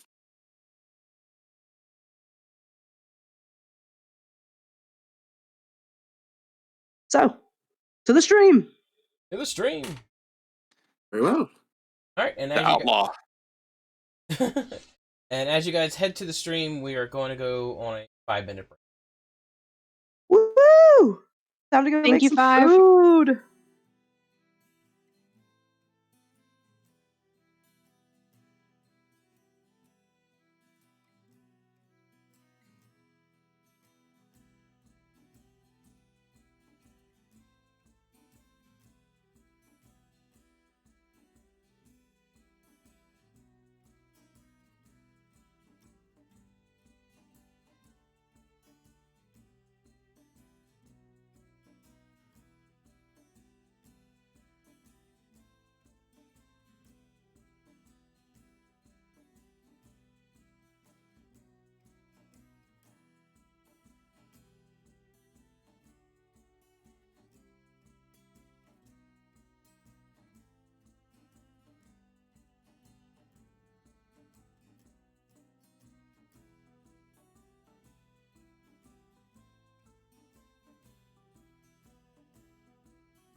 And we are back. Or are we? Oh, So, you all take. So since it is not low tide, you all take a boat, little small fishing vessel, just across the end of the lake. As you all head into the woods, the fair wishes you good luck, good fortune, and he heads off to he heads off on his little or he heads off back to the island. The travel to the stream is due north, and as you get to the stream, it seems fairly normal. It's quite mundane, really. You don't see anything out of the ordinary. What would you all like to do? I would like to rinse and repeat what I did at the stone. Hmm? Kind of get a feel for the area with my divine sense. I'd like to ritually cast Detect Magic. Okay. Detect magic, you don't really get anything. Divine sense, you just get that sense of like that ominous wind that's kind of just blowing through the area. It's blowing east. Okay, and there's no consecrated or desecrated areas here at the stream. Nope. None at that particular spot of the stream. None Okay. none within 60 feet of you. Yep. does Runa tell us about the wind? Runa already told you about the wind. I know, but the direction it's blowing from. I mean, she told you earlier that it was coming from the mainland. Okay. I don't think the wind has changed direction, has it? No. Yeah, so it's blowing from the west to the east. Yes. Okay. Is there anything in particular any historical sites or anything like that we know of that could be to the west of this area generally? No, this area is for the most part is unexplored. That's why Carnsman Rest is what is known as a frontier town.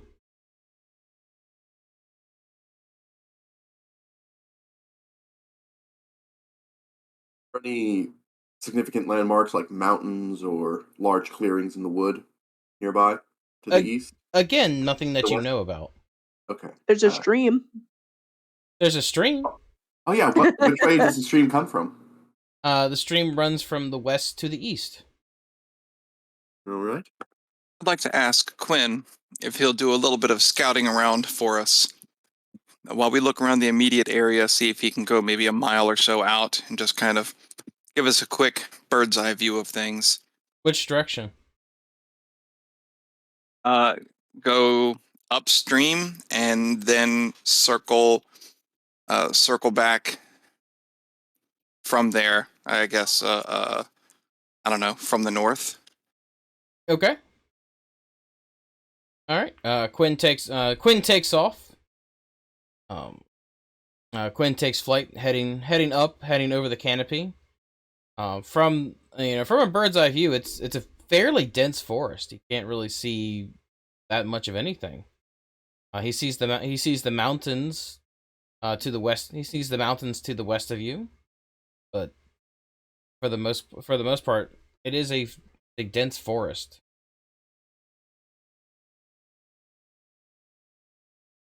That's what Quinn sees. Is upstream from the mountains.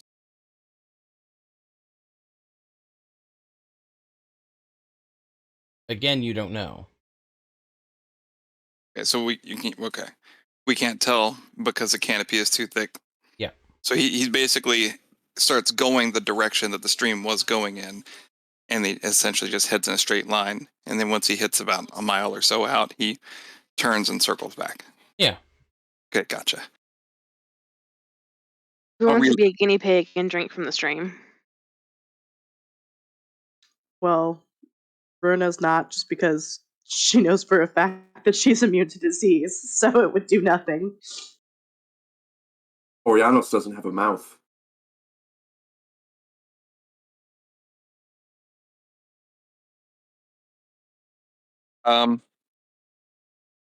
Yeah, Torin's just not going to. Okay. Can Hush look for any tracks?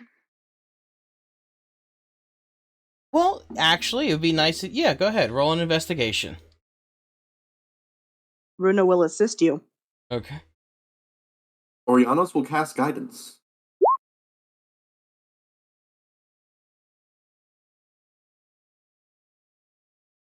But will 20 okay. there it I was gonna goes. say- But I was gonna say, but will will he he? actually roll the die? I remembered this time. 22. Hush, as everybody's talking and trying to get directions and trying to figure out landmarks and things like that, you're looking around and you see next to the stream is a tree, and on that tree is an arrow that's been carved, and underneath the arrow is the letters LR.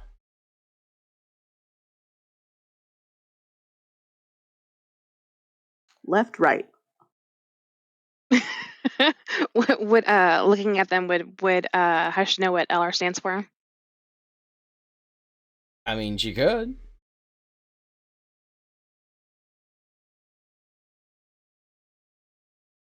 How would she know? Well, it's the initials of your guild for one thing. Oh, it Ooh. is.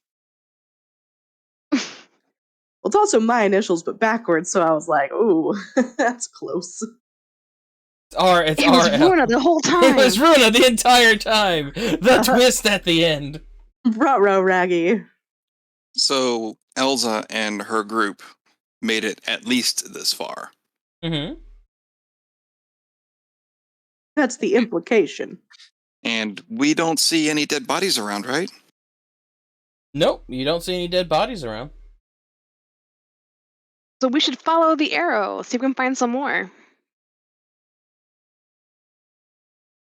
The I arrow, like it. The I arrow thought you were is talking about dead bodies.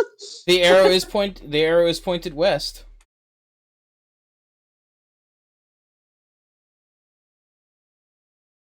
All right, I say we start heading westward. Westward ho.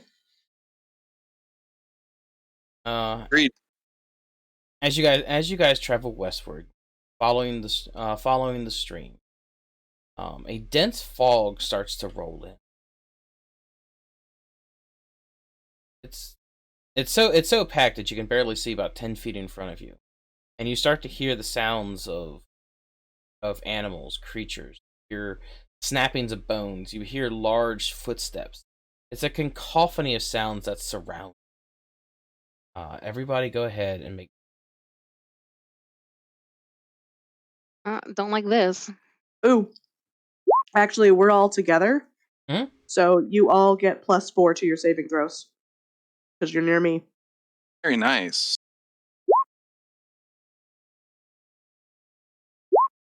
I'm at a 27.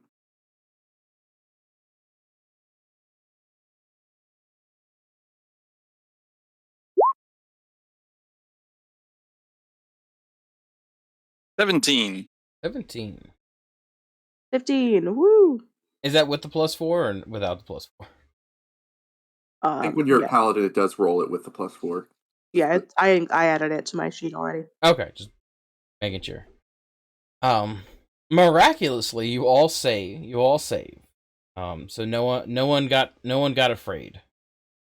No one became afraid from the noise, and you continue to press on.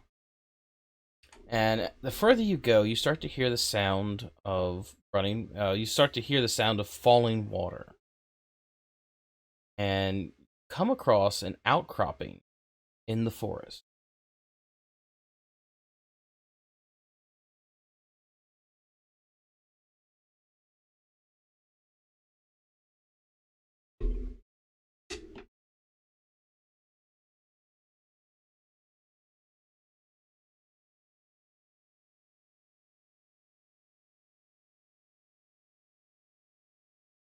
Dun dun dun! We've reached the battle map.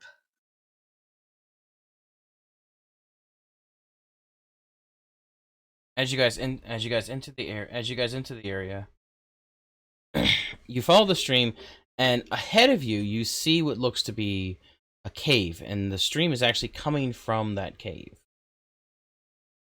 And there are rocks that are there's rocks for stepping, but most the mouth mainly is that water coming out. The fog still completely surrounds us, right? The fog has dissipated once you guys made your save. Okay. Is it dark? It is. It's getting dark. Yeah. What do y'all do? Runa's gonna pull her sword out. Mhm. It is a moon touch sword. Okay. So let me find the description.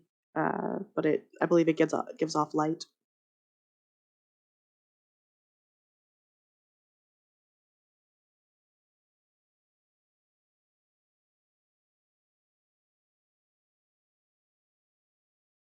Was it 10 feet of light?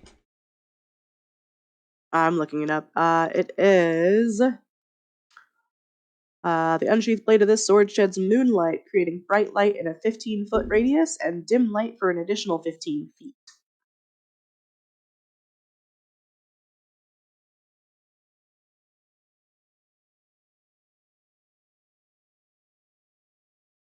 Ooh, it sheds that in the spell darkness. That's nifty. I didn't realize that. Makes sense. It's a magical light source, but it's not a spell, so it's not dispelled by darkness. Yeah. There you go. Handy dandy. Pretty sure you can do the same thing with like an artificer's trinket too. It's a magical light source, but it's not a spell. Makes sense. What would you like to do? Are we going in this cave? Have we found any more markings on any of these trees around us? Roll investigation. I'll roll one. I'm gonna give myself a little guidance on it. I'm gonna trust Hush to be better at searching for these kinds of things, and I will just kind of help my little goblin ranger friend. Cool. I will roll. Also, do you want investigation or do you want survival for her? Could be either or, investigation or survival. Well, let's do survival then, because I am way better at survival. Okay. And I will help you. 30. Jesus. Well, with a 30 investigation, you do. So, Hush with your 19, you're able to pick up the tracks. It looks to be a set of 3 footprints. There's no animal path. These seem to be humanoid and quite fresh. Torin, with his 30, you come across a piece of red cloth that seems to be torn on a branch, and looking down, you see a ring on one of the riverbanks, plated silver with a raven engraved into it. I'll use the cloth to bend down and pick the ring up and examine it. Okay. It seems to be some type of sigil ring, but not to a house that you know about. Ouranios go ahead. Until we have a spare moment, I will wrap the ring in the cloth. I'll tuck it in my pocket, and I'll get when I get back to essentially where the central area is after investigating. I'll let everybody know that I found what looks like a signet ring, and that when we decide to take a break, I'll try to identify it. Sounds good. Ouranios is going to step forward a little bit. Mm-hmm. And he's just going to like try and listen to the general sounds of nature, birds, beasts, whatever might be going on, to see if there's anything in the immediate area that might mean them harm. Go ahead, roll for perception. All you can hear is the sound of running water at this point. Doesn't sound like there's anything besides us here. Since the magic might be in the water, we should probably see where the source of the water is coming from. Okay. I think that seems wise. So if we're gonna go in this cave, then I'm gonna need to buff myself a little bit here. Hush would like to cast Find Traps whenever they do enter the cave. Smart. Smart. Should I roll it now or give it a minute once we head that way? Once you can roll it now if you like to.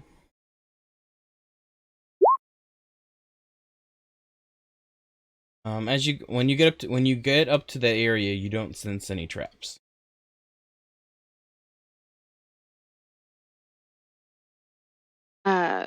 She's going to communicate that to the rest of the group that there are no traps, or there seem to be no traps towards the mouth of the cave. When we get to the mouth of the cave, I will also do another divine sense. Ouranios is going to place his hand in the stream coming from the water. What like temperature is the water? How does it feel? Cold. Very cold. It's starting to dip near freezing. Is that normal for water sources? At least in this area of the world? Roll nature.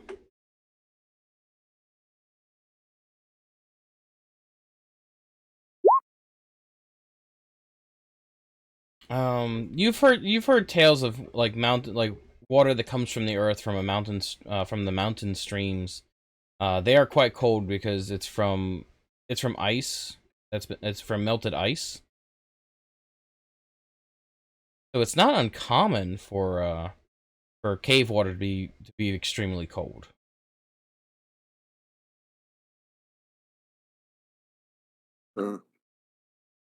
Not uncommon, then I guess I wouldn't have any reason to just bark that out to everyone. Okay. So wait for someone with more hit points to take the lead. There you go. And this is where I'll do my divine sense. Okay. As you turn the corner, you do.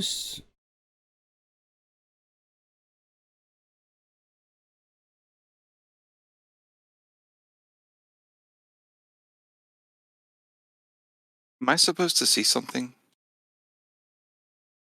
Yeah, there's a source of light over here.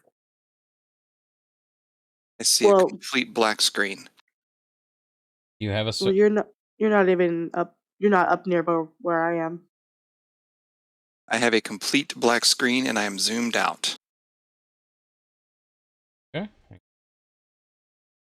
Oh, when I put your token in, it didn't register that token belonged to you. Ah, I see now. That's weird. Suddenly I see. So just to be sure, we're normally we're supposed to have this 20-foot sight range, right? Yeah. Okay. Okay. So you do not within 60 feet. You do not sense any evil. All right. Can I tell what this thing is right here? What thing? I'm pinging it. There seems to be a table up there. All right, guys. Ready your weapons. There's a table. So. You see, there seems to be a table, and as you turn the corner, you look over. There seems to be a cooking pot with a lit fire, and a table with that is lit by candlelight. And can I see these blood splatters? You do see blood splatters. Yep. Prepare yourselves. It's time for battle, I think. Torin draws his rapier. Since Hush has spent so much of her time on Runa's shoulders for this, I'm going to say that she's not currently on Runa's shoulders Okay. and is readying her weapon. All right. I will enter my starry archer form. I wished you had done that before Torin did his thing, because then you could be like, first produced my pistol, and then I produced my rapier. Dun, dun, dun, dun. Good, I'm glad you got that reference. I think that's as much as I can think of the song without us getting copyrighted. Probably. So I am doing 10 feet of bright and 10 feet of dim. And as I enter my starry form, a constellation in the form of a bow appears around my left hand. Mhm. And it just hovers there as the joints and points of my body, like the actual my actual body like dims almost, like to the shade of the night sky, except for the points, like joints, finger knuckles, everything like that. They become points of the constellation that is me, essentially, with bright light. Okay.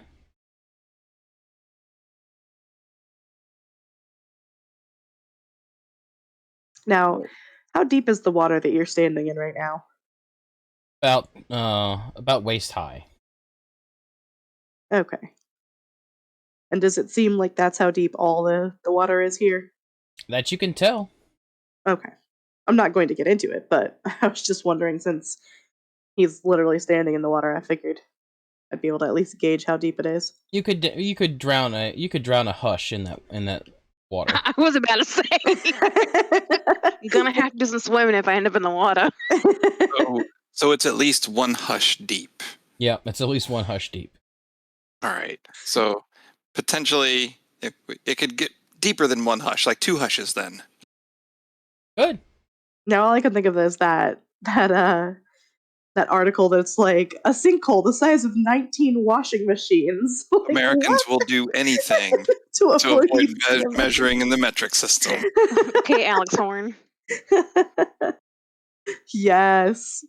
All right. So, barring anything coming out at us, I will head to this rock and try to start making my way in. Also, the rocks lining the wall, are those step-onable or only the ones in the middle of the stream? Like those, are those? Those seem Can we to walk on those? Those seem to be rocky walls. Something not for stepping. Okay, just wanted to make sure. So Runa's got her shield on one arm and her sword is out, shedding 15 and 15 light, and she is going to start meandering on in, taking point. Okay. Do I need to... I could just hop to the next one, is that okay? Yep, you can just hop to the next one. Okay. Hop. Are they far enough apart that'd be an issue for Hush to jump across? They wouldn't be. They would not be an issue. Yeah, they won't be an issue for Hush to jump across. The final jump is going to require a roll, but the first 2 jumps will be fine. Okay, because my uncommon item was slippers of spider climbing. Yeah. So she could just Spider-Man it across the wall. You can do that, yeah. I'm gonna go that route so I don't have to make that last jump and embarrass myself. Spider That's Hush. probably smart. I completely forgot about the uncommon item. Oh well. No. Snooze, you lose. I mean, your character did snooze for a long time, so makes sense. That is fair. All right, and what would you like me to make to hop to the Athletics. edge there? All right. Woo! I'm real good at this, y'all. Splash. And the paladin's wet. And the paladin's wet. And also I need the paladin to make me a Constitution saving throw. How far did I get, by the way? You got to about right here. So you almost made it. Okay, cool. And you said Constitution? Yep. Okay. Is it against disease of any kind? Nope, just against, it's cold. Oh, it's cold. Gotcha.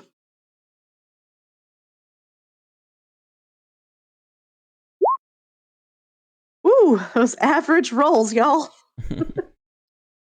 Actually, that was a really low roll. That was a 5 on the die. Wow, that was a high roll on the D4. 3 points of cold damage. It's you get a little bit of frostbite in there. Yeah, and she's just gonna clamber out real quick. All right. I'm going to give myself guidance before my leap. And I messed up again. You can add a global modifier for that, right? I can. Okay, just making sure you know that. My athletics. Athletics or acrobatics? Athletics. Yep. All right, straight athletics. Okay. All right, so 22. Yep, you clear it. Yeah, it's just because Runa's standing there helping you. 100%. Thank you. You are a valued friend. Yes. Just gonna side-eye the woman in red over in the corner.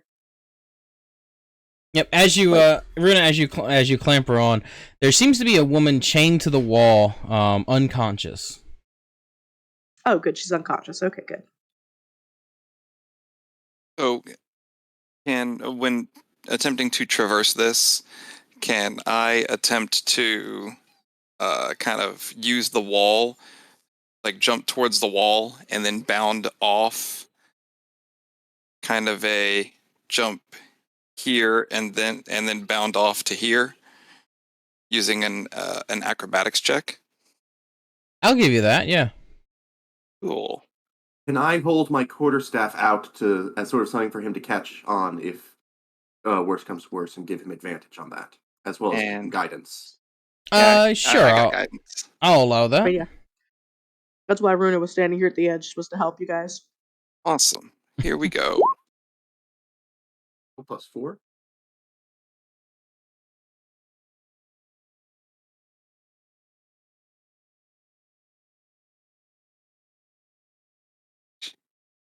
Sorry, I had to get back to the screen.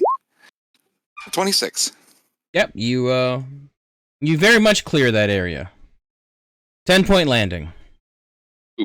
So You land on top of my on like the top of my staff. Yep, you just balance just balance beautifully, gracefully on top of his staff. It's actually a 30 because you got guidance too. So it's all told it's a 30. Ouranios will give a polite clap. Thank you. And he will flip off the bow, or flip off the quarterstaff. So as you guys climb down and get across, like I said, in the back corner of the room, you see a woman chained to the wall. She seems to be unconscious.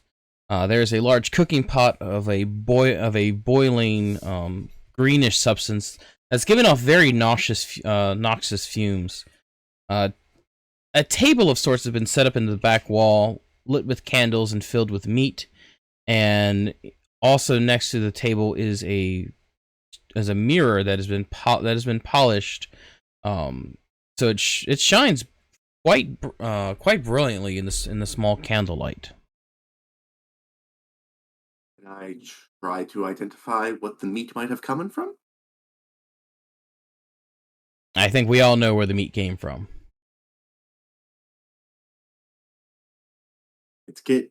It's the kids. Well, not anymore. Does this woman in the corner look familiar? Like one of the League of the Randos members at all? She looks familiar. You've seen this woman before. Does the red in the cloth that I have match the red in her dress? It's very similar. Can I investigate her hands to see if there's evidence that she was wearing a ring previously? Do you approach her? Yes. Okay. As you guys approach her, her eyes like shoot up open. Oh, you're here. Shh. They're coming back. Quiet. They're gonna come for me. Quiet. Shh. Quiet. Who is they? The witches. You're here to hunt for the witches, right? Ouranios will be on Overwatch. Basically anything that looks witch-like at what she says, or anything like that, he's going to take a shot at with his archer bow. What's your And name? How high is this cavern, real quick? About 20-25 feet. Okay. What's your name? It's Janet. Where are you from, Janet? I'm from the I'm from I'm from the capital.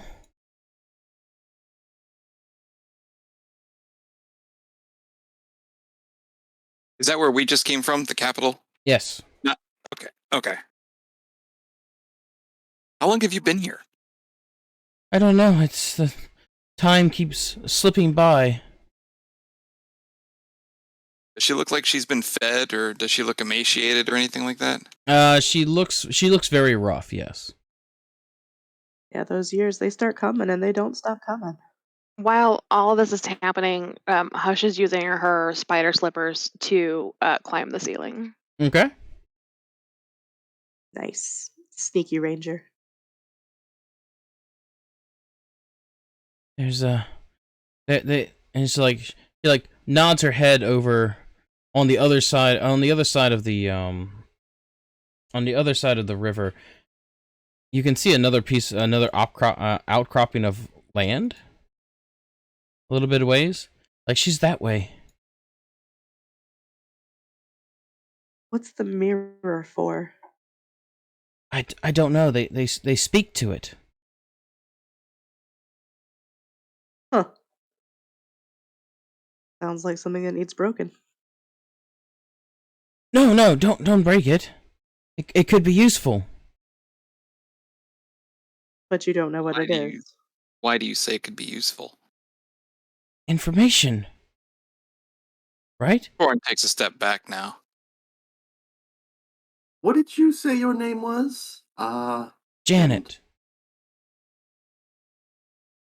Do we know of anyone named Janet at the guild? I mean, do you know every name of your coworker? I know a lot of them. I'm making a point not to know anybody anymore. There you go.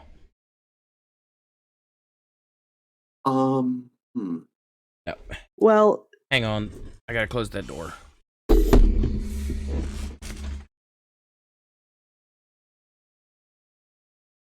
I don't know about y'all, but from where I'm sitting, she's chained up and we're not. So You sound too happy about that. look, just trying to tell me not to do something, and that just makes me want to do something even more. I mean, bad luck, man. They say you know what to say about breaking mirrors. Ouranios is going to try something.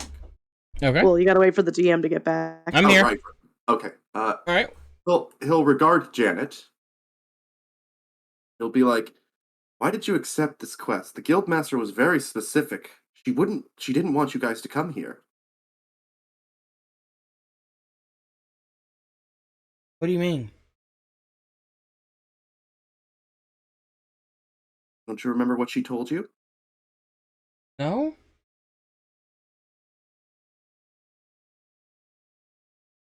She was very specific in her warning, so I have to spell it out for you? Don't remember a warning.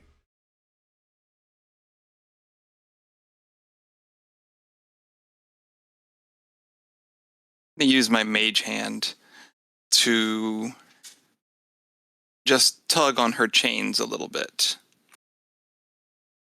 Okay. So tug, tug. Tug, tug. The chains are tugged.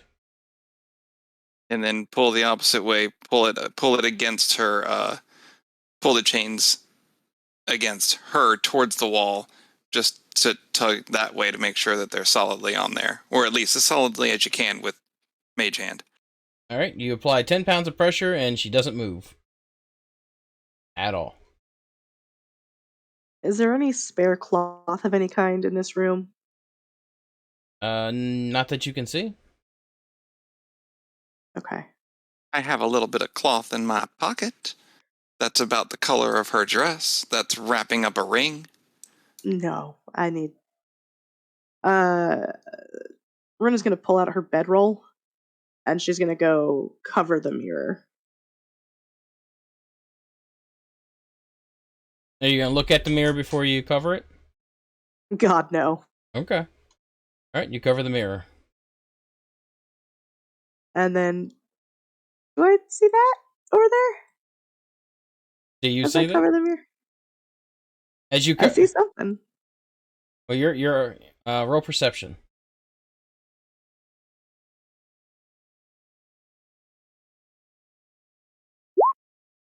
Jesus Christ. You are very I'm very much focused. focused on. I'm looking in the opposite direction, which Yeah. is why, like, I'm like avoiding looking in the mirror, so I'm looking left while putting this cover over the mirror. As your back is turned. Hold up. Go back. Oh, my bad. As I your was just gonna wander off. Yep. As your back is turned. Ooh, 25. A blade slams into your back, and you hear this horrifying voice. You will die. That's nice. Oh, what the hell? Okay, hang on. Ooh, that means I take nothing. And is this a spell? No. Well, no. Oh, hang on.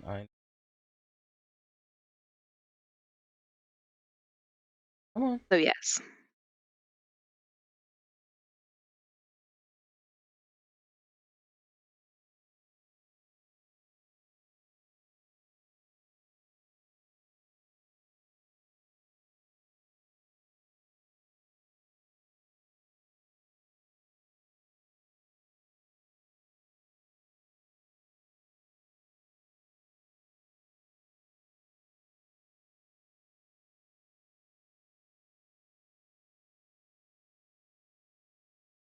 Try it again.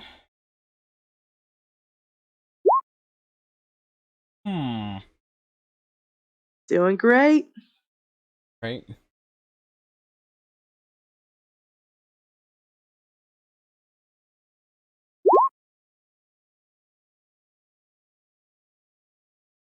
What was that? I clicked the attack thing on accident. Sorry. Trying to.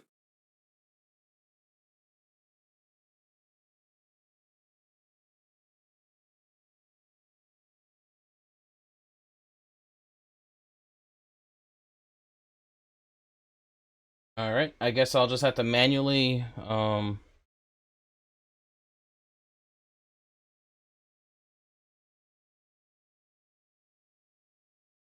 or hang on. Try that. There it goes. 29 points of cold damage, and your speed has been reduced by 10 feet until the start of the hag's next turn. So it's not a spell that she cast at me. Nope, it is an attack. Spells can be attacks. She did not cast a spell. Okay. Like, I'm asking because I take less damage from spell damages, so that's why I was asking. Nope, it's just an elemental attack. And we are going to go ahead and roll for initiative. And was there any movement from Janet during this time? No movement from Janet. Wow.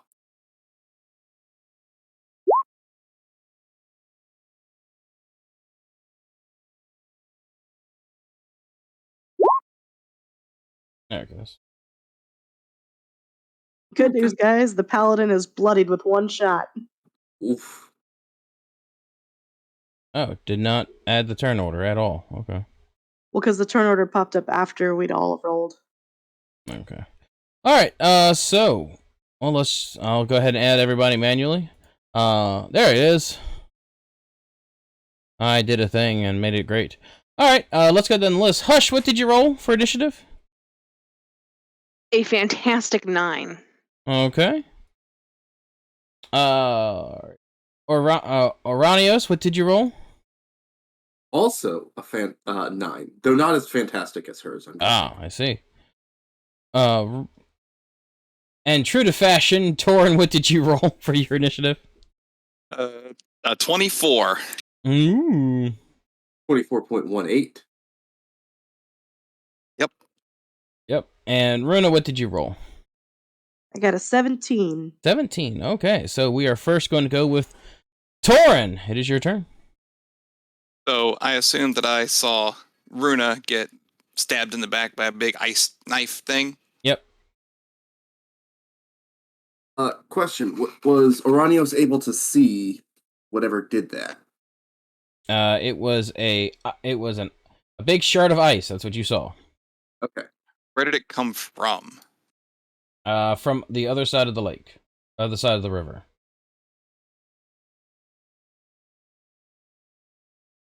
All right. So first things first, we can't have our tankiest person getting that bloodied after one hit. So Well, we're gonna 2 hits technically, but still. Oof. Who hit? Oh yeah, you got dropped in the water too. Yeah. So I'm gonna send Quinn over to Runa. Mm-hmm. And deliver a touch spell. Cure wounds. Ooh. All right. Roll that bad boy.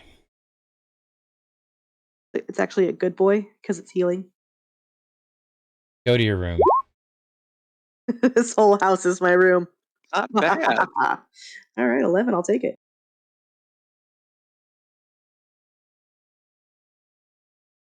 That was 45 feet. Mm-hmm. And so Quinn will... He's got 60 feet of flying speed. So he's going to come back down here. And he's going to land behind the table and take a little bit of cover. Okay. Then Torin, movement action.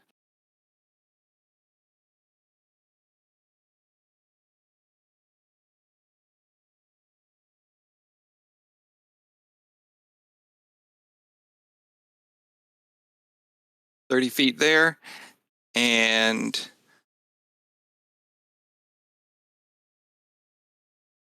I'm going to activate my... No, we're not going to activate anything. We're just going to come over here and stand. All right. Sounds good.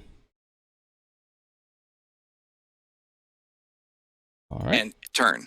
All right. Next up is Runa. All right.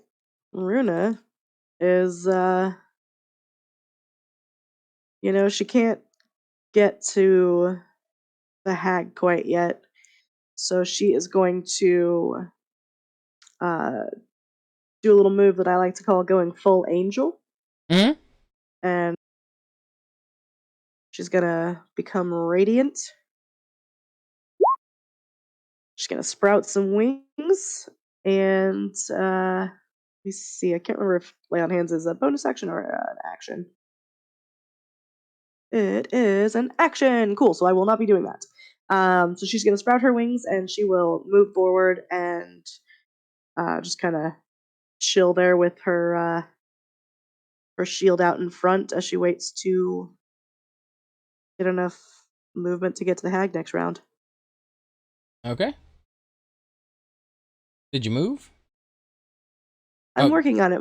My push to talk button is I can't do things while I'm pushed to talk. So Interesting. funny. Okay.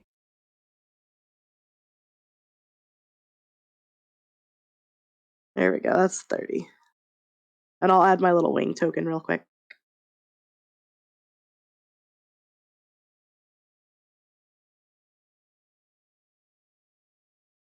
All right. Next up is Hush.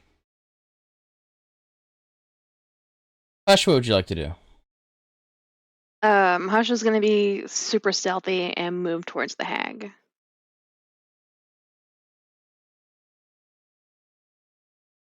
Do you want me to roll for stealth? Yeah. You can roll. You can roll for stealth as a bonus action. All right, I will do that. All right.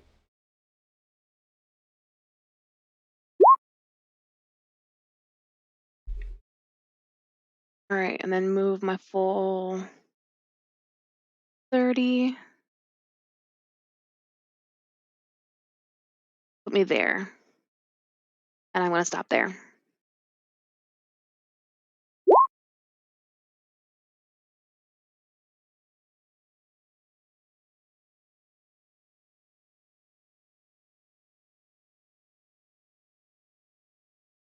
All right.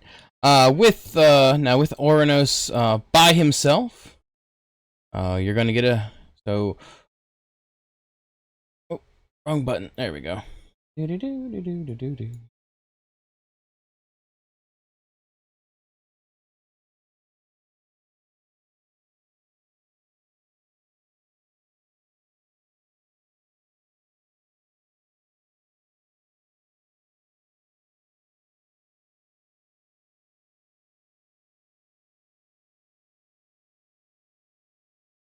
Hmm.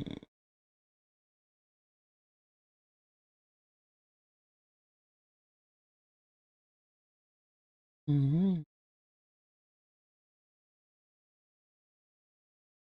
Did I miss something? Sorry, I was something was going on. Something was going weird on my end. Oh, okay. Mid's plotting our demise. Yeah, well, Oh, weird. I see something different on the screen on mid screen. on my screen. Yeah, your screen's different than mine. Uh-oh.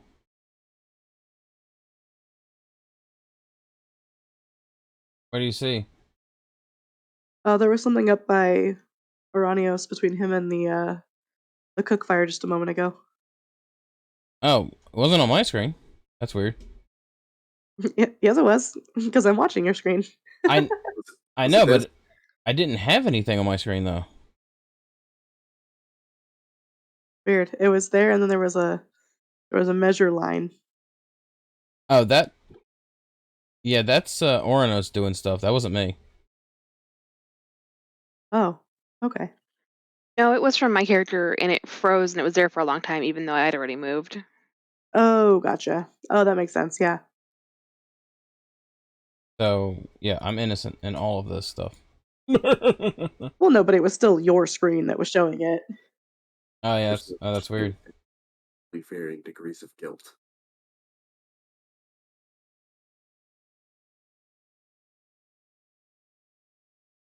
So what happens?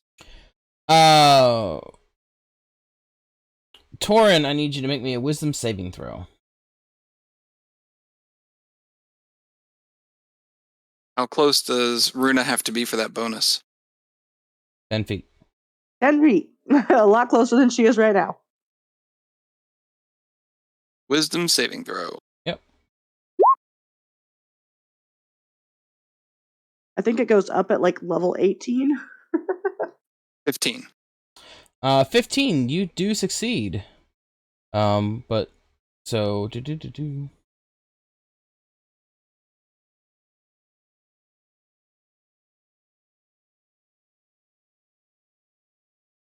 All right. So you save. So you take no damage.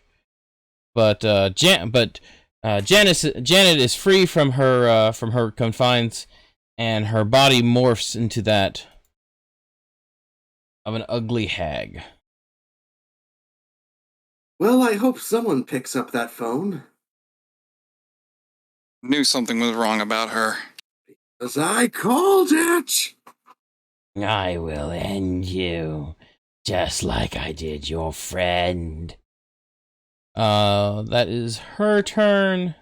So we will go into Ouranos.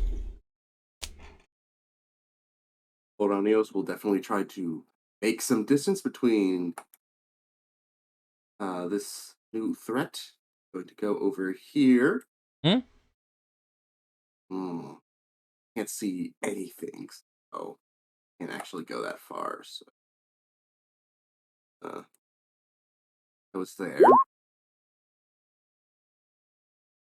Then I'll go here.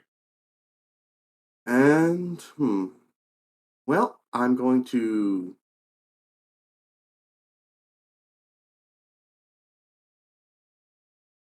How does this do?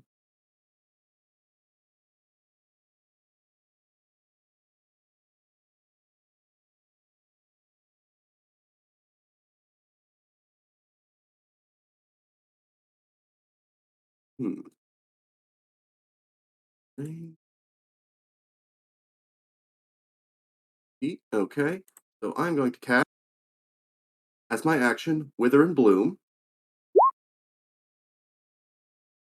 Okay. So she's going to have to make a DC 16 Constitution saving throw. As her reaction, she casts Counterspell.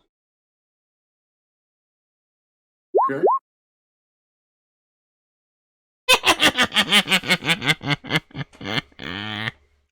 Where's Mal when you need her? Right.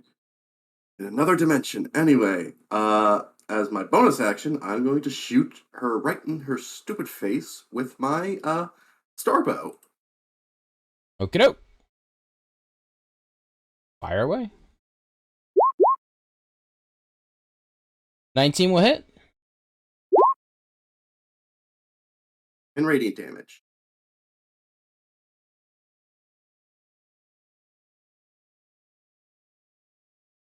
As she takes the radiant damage, she's like, "Ugh, nasty, nasty." Ugh. Anything else, Ouranos? Nope, that's all I can do right now. Okay.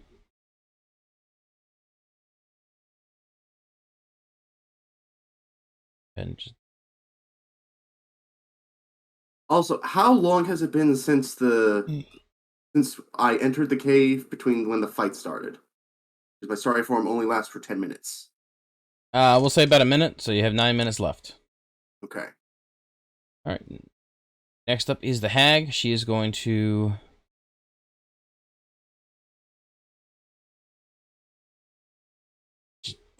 Second verse, same as the first. She's going to fire off 2 of those ice shards at Runa. 10 to hit. Does not hit. Oh wait, that was the wrong thing. 15 to hit. Does not hit. Okay, she missed, and so she's going to come back here and hide away. Torin, it is your turn. So I will activate my Blade Song. Okay.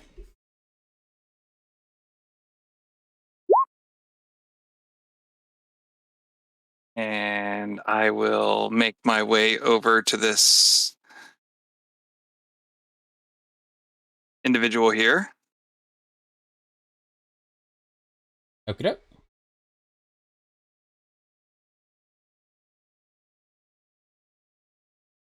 All right, sorry.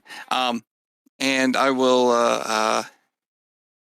I'm gonna swing at this individual. I get 2 attacks with 2 weapon attacks. One of them is going to be a cantrip.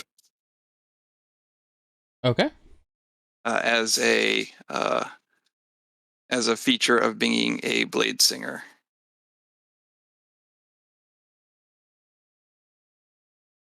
First swing will be a booming blade.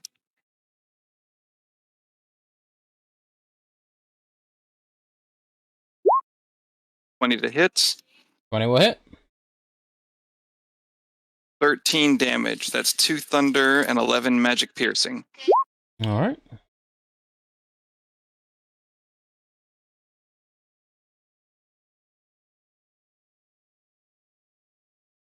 Second roll to hit. A 10. Probably missed. 10 will miss.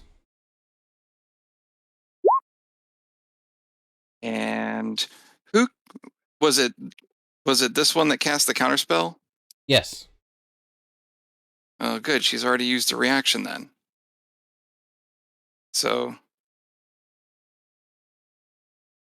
and I will move an additional 5 feet back. All right. Attack of opportunity. Did she already use her reaction? She did. This one here, you already used her reaction to cast counterspell? Yep. Okay. Remember when they said 3? Ew. Cool. Bruno's over here like, man, I think I got the better bet. She's like, yep, I got the best one up here. 14. Does not hit. Okay. And I'll continue to move back. Snap your bones. Make the bread. There. And that's turn. All right. And I already rolled for her initiative. She got an 18, so she goes right after you.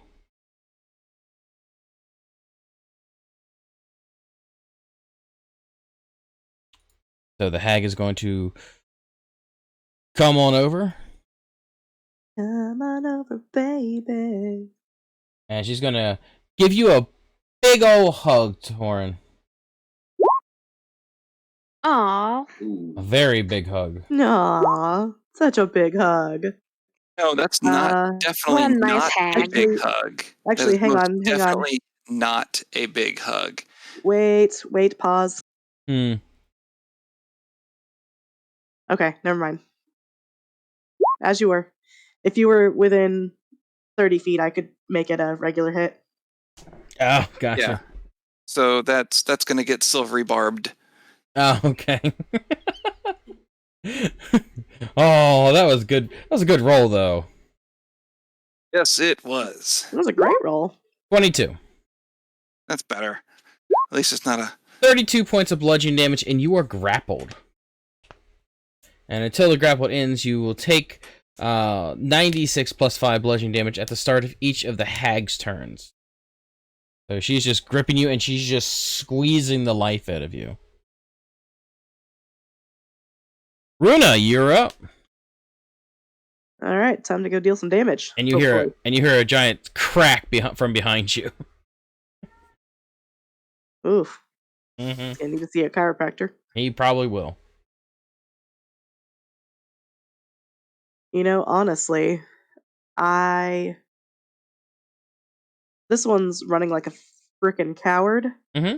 And I don't feel like chasing her by myself. Okay. So we are going to get into combat. Let me count real quick.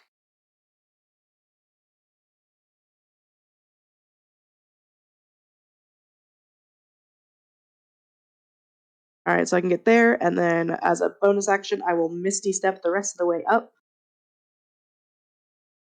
and start swinging. Ooh, actually, no, I'm going to Misty Step a little bit further to get some advantage on this thing. Well, Torin can't give you advantage. He's in a bear hug. Okay, I will go to the other side then. Okay. That's fair. There, I'll Misty Step a little bit further and get advantage with Ouranios. And start swinging. Okay. Let me just mark down my Misty Step real quick.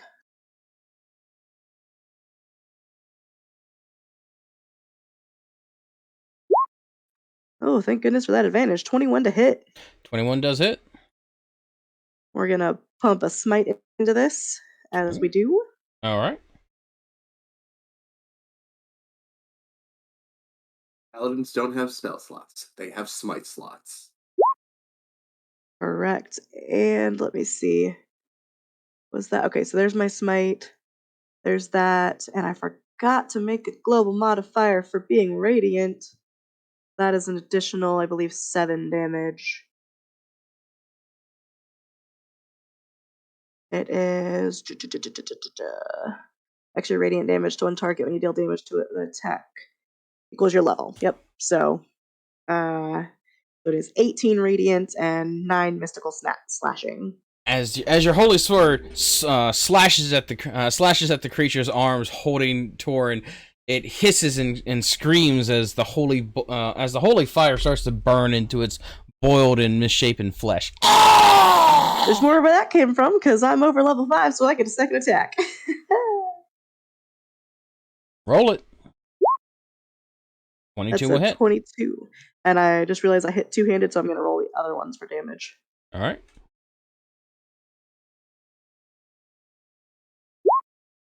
That is 11 magical slashing plus, and the other one's only once per round, so 11 magical slashing. Okay. Anything else, Runa?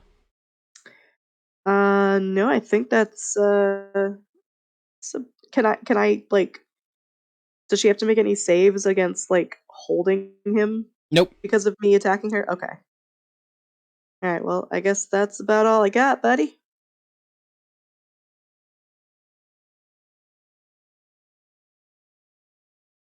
The hag behind you hisses out in frustration.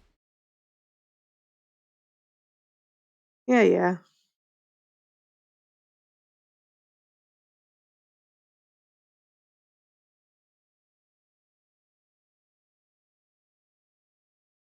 I will. You hurt my sister. I will destroy you. And she's going to cast. She's just going to cast Magic Missile and get some instant damage. That's the first Magic Missile, so I believe it's 4, right? At level 1, it's 3d4. Each d4 has a +1. Yep. Okay, so Runa takes 10 points of Magic Missile damage. Runa takes 5 points magic missile damage. Okay. As an Oath of the Ancients, I'll post it real quick. If I can remember which thing it is.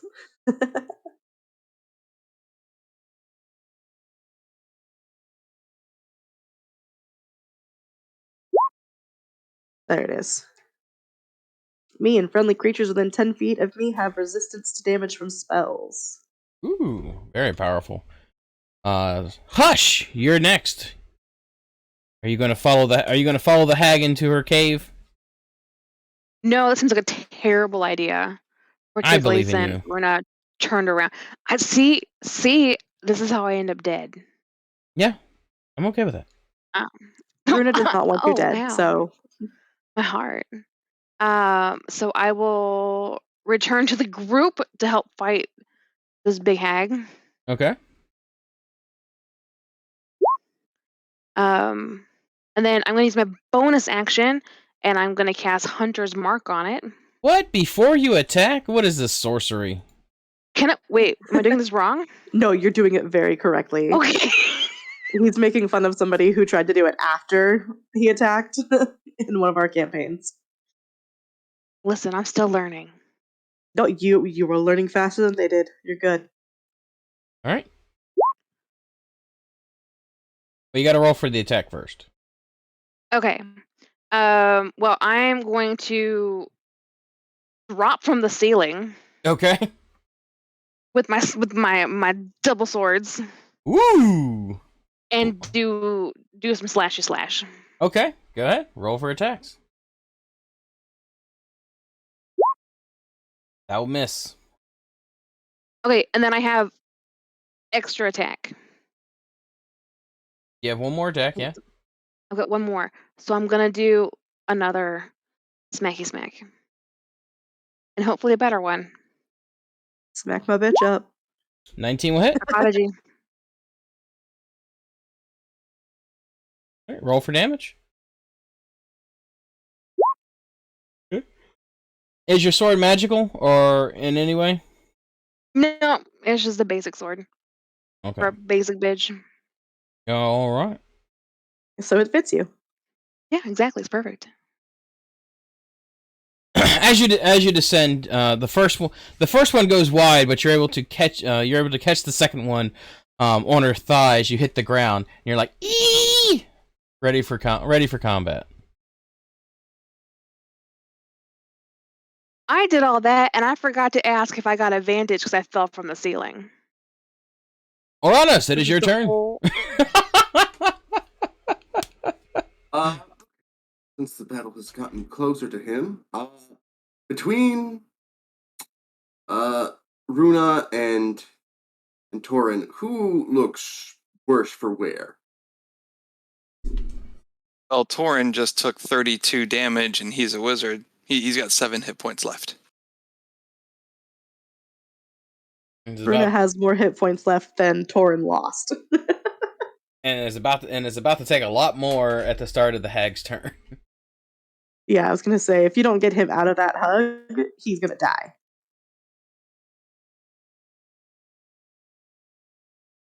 I can't do what I was planning to do because I have to. Wait, oh no. That's a bonus action. So, as a bonus action, I'm going to drop my current archer form, and I'm going to choose the chalice form. Whenever I cast a spell using a spell slot that restores hit points to a creature, you or another creature within 30 of you can retain hit points equal to 1d8 plus your wisdom modifier. So, he is going to the bow made of starlight. He is going to that he was wielding dissipates, and instead, an amphora forms, a big amphora earthen jug thing underneath his arms, made out of starlight still. And that's his bonus action. As an action.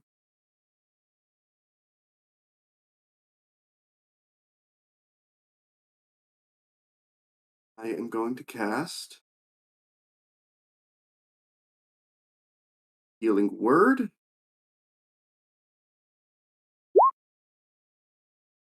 I'm going to cast that at 3rd level. So that's going to be 3d4 plus 1d8. Okay, so I'll do the 3d4 plus my wisdom modifier, which is 3d4, and my wisdom modifier is 5, so he gets 11 hit points back. And then he gets another, because he's the one I'm going to choose for my for the chalice effect. Another 9 hit points on top of that back. As from the mouth of the amphora, sort of like constant, like a nebula of a sweet smelling, almost wine scent, snakes its way through the air and like mists all over him, healing him. Thank you. You're welcome. Okay. Anything else? My bonus action. I don't really want to move because I want Runa to be able to hit this thing hard.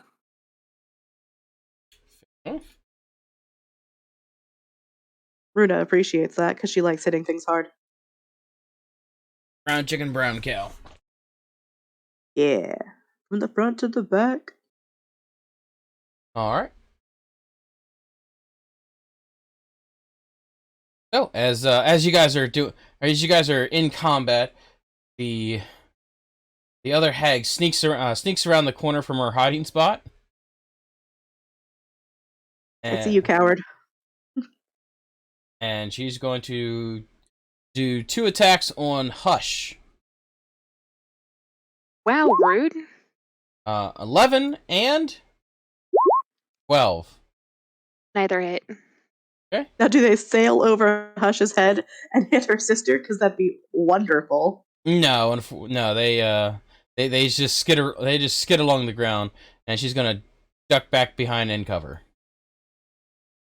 How disappointing. So she just like pokes her head out, goes pew pew, and then she leaves. Coward. Torin, it is your turn. I am going to try to escape, and since I use silvery barbs, I can gain advantage on my first attack roll, skill check, or saving throw. So I will attempt to escape using acrobatics with advantage. Okay.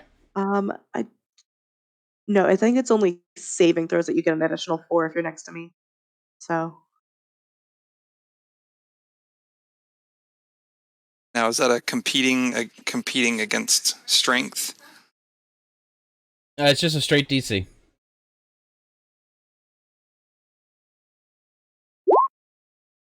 27? That'll do it.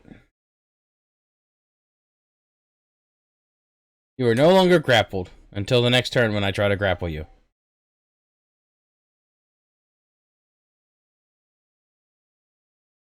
Okay, and that was action. I have a movement action and a bonus action, but I really don't see myself using a bonus action right now. Actually, you know what? I will use a bonus action. That whole healing thing sounds really good, huh? it does.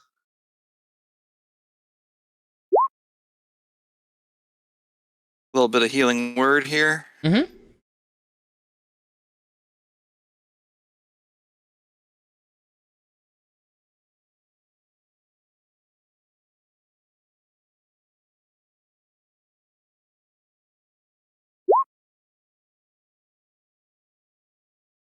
Wow. 4 points. 2 1s. All right. And that's turn. Okay. As you slip out of the hag's grasp, it looks around, kind of angry. You know, feels a little rejected. You know, you're that's just mean, just running out on her.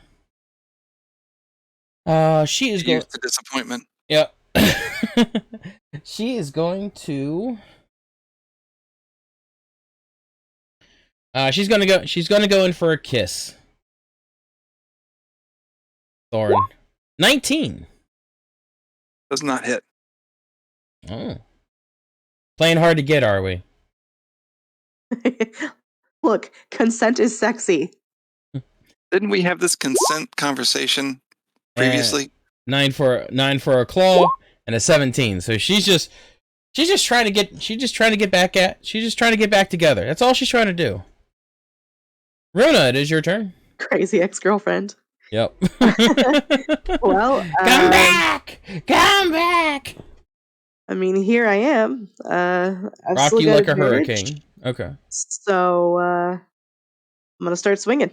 All right. I've still got advantage, so I will use that to my advantage. Oh no, Runa got disconnected. Wow. 26 does hit. All right, I'm gonna pump a smite into this. Obviously, how rough does this hag look? Like wounded, that is. Obviously, I know she's ugly. Haggard. Hey.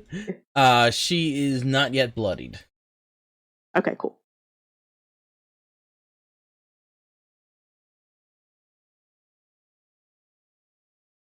All right, so we're pumping. I'm just gonna go level 1 for now. Mm-hmm. Now, actually, since these things, hang on one second. Let me read Divine Smite real quick. Because okay, they're not undead or a fiend. Okay, That is correct. cool. Just want to make sure. And can you only do one per turn, or? No. Okay. Alright, so 7 magical slashing, 17 radiant. She does not like that at all. Good, because she's going to get another one. Okay.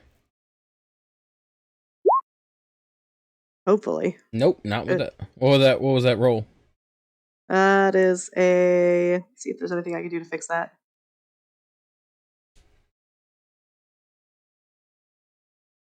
I don't think there is.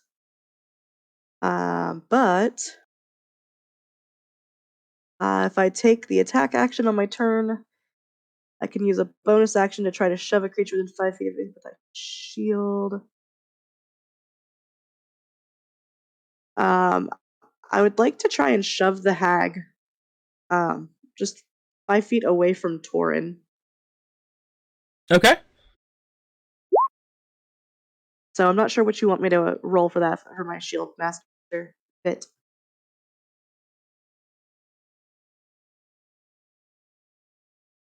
I believe it's a shove, basically. Right, but I don't know what to roll for that, so...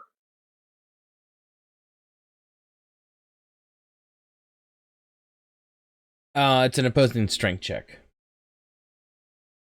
Okay. Strength, just to check. Yep.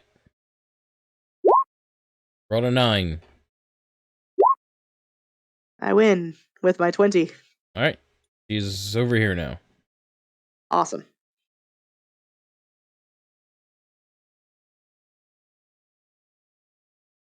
And then Runa's gonna step forward a little bit to put herself between Torin and the hag. Okay. Because that's just how she do. She a prop pally. All right. Intern? And turn.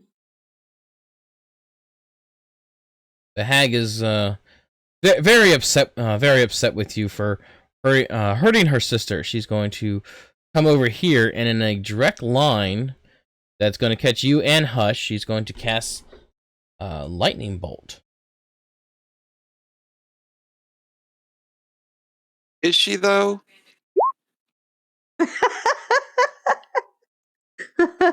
Why? Yes. Yes, she is.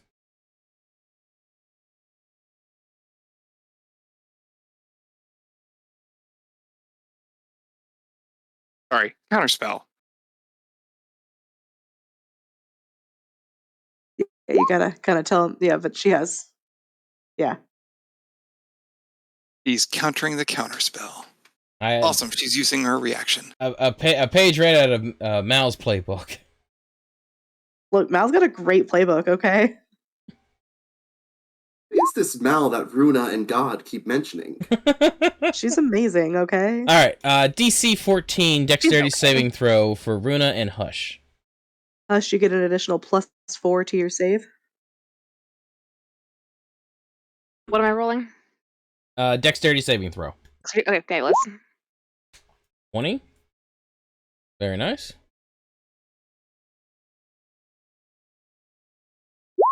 And 18. Okay. So both succeed. So you take only 10 points of lightning damage. Runa, you take half of half, so 5. Yes, and Hush. I'm going to actually yeah, it's fine. We take. Okay. Up. Next up is, in fact, Hush. Can I? Since I'm not near, I'm not adjacent to any of them. I can move without getting attacks of opportunity. Correct. Correct. Fabulous. I'm gonna move right here then. Okay. And do some smacky smack. Okay. Up.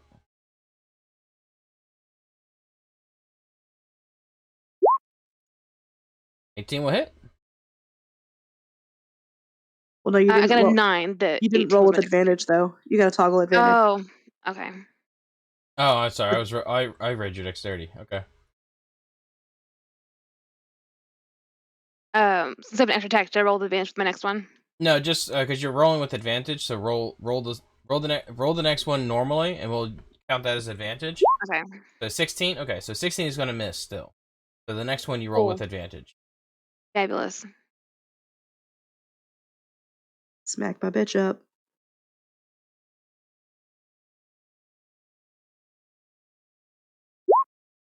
22 will hit. See, Prodigy works. Every time. Don't forget that extra damage. You can forget it. Oh, that's right. I have a D6. I'm okay with her forgetting. I'm not, because she's new and I'm here to help. All right. So what is the formula? Is it R? Just so you should have it should be just click on the hunter's mark. It should roll for damage.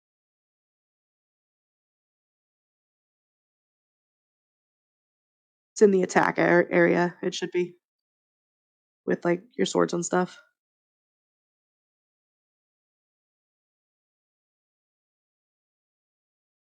Yeah. So where your short sword is, your longbow, the third line down is hunter's mark. Just click on that and it'll roll.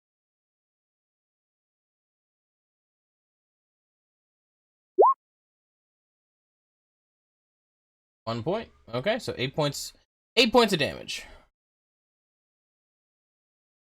Perfect. Thank you. All right. Ouranios, your turn. Right.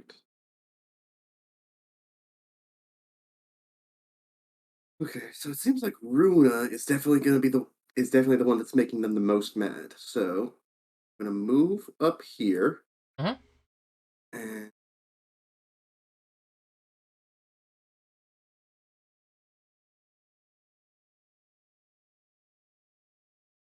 nope, I can't cast that because I have the components. Damn. Ooh, I should have thought more about stuff that I was going to prepare. Oh. You want to sit down for 6 minutes to change out your spell? Well, no, this won't even help because I need money for the components is the thing. Gotcha. Should have done that before we left the capital with all the shops where you can buy stuff. Yep. Anyway, Could have gotten an uncommon item too. Huh, I could have done that, but I didn't because I'm a stoop. Could have picked up your Well. uncommon item that you had sitting at the store. Yeah, right. You had it on order. It was done. You just forgot to grab it. Yep. I was too busy looking at the stars. They're so pretty. Yep. Okay. Well, since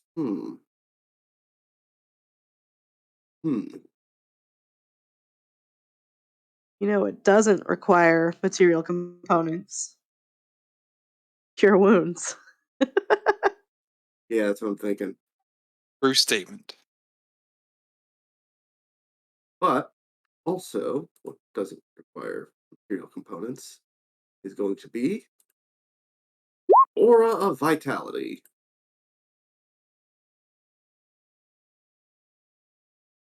So, what icon do you want for concentration? You can just pick one. Okay. Yeah, the cog will be that. So actually, I don't need to move up to get to touch range. So I'll stay there. Move here. Okay, perfect. Okay, so Runa, you are going to get 2d6 hit points back. Much appreciated. Wow, not that much appreciated, I guess. Yeah, wow. The hag's just blocking that energy from getting to you. All right, and She makes a better door than a window. Right. Torin, you are going to get It accidentally another. heals the hag. Right, you're going to get a d8 plus 5. So another 9 hit points back. Awesome. That puts me at max. Gosh, what's that like? Well, my max is 39, so Oh, I am lower than that right now, at least. Focus on you next time. Hmm. That was my action, my bonus action.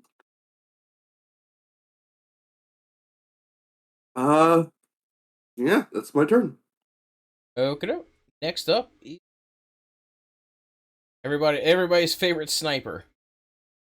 Gonna get to Sniper, no sniping. She's gonna get to the edge.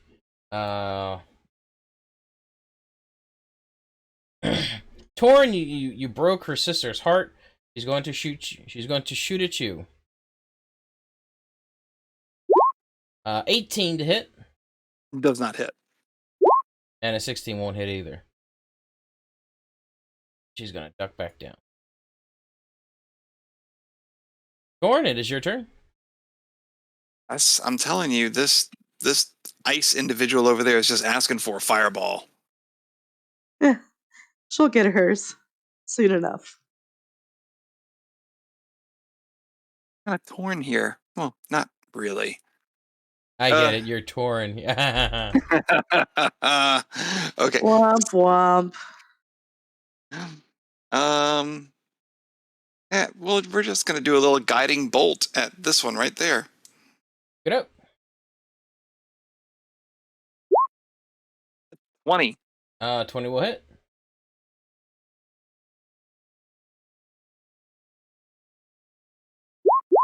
$16 radiant damage. Okie doke. And next attack on her is at advantage. That was action. Bonus action.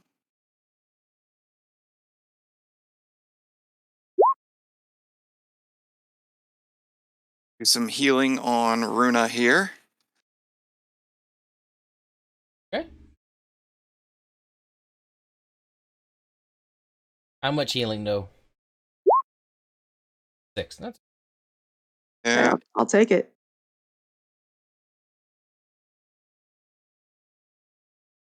Every point helps. all right. That's it for you.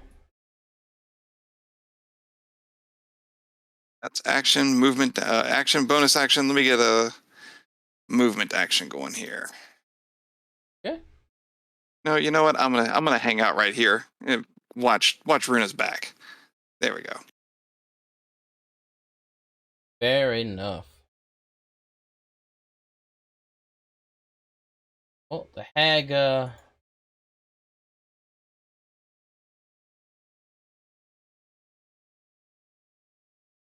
Well, since her one true love has run away from her, she's going to seek out somebody else, someone near and dear to her heart, and by near and dear I mean close by, and that person, Her two true loves. and that person's going to be Runa. So Runa, 20 to hit. That hits. Good thing you got those heals. Can't be with the one you love. Love the one you're with. Right.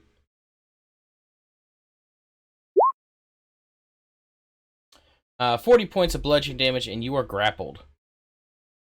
That healing word is literally the only reason I'm up right now. Damn. As you feel your armor start to like dent in and starts to squeeze the life out of you.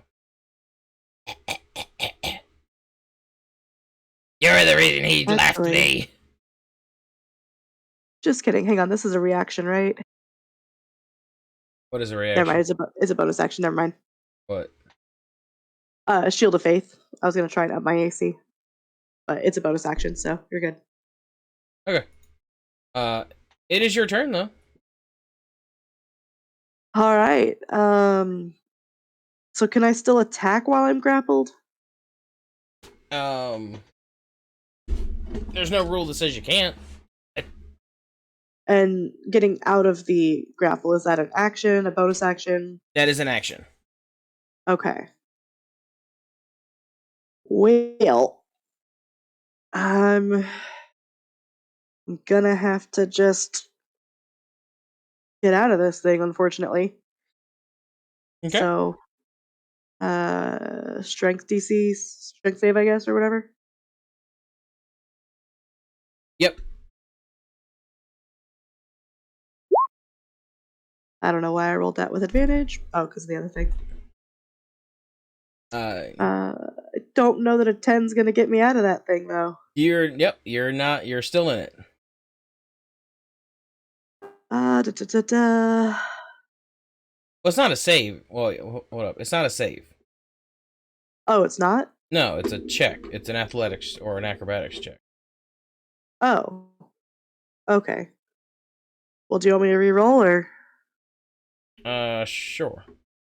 Okay, I mean, like, with keep the same roll. Just add the other modifiers. It's even lower, so. Oh, okay. Then yeah, you're stuck. Okay.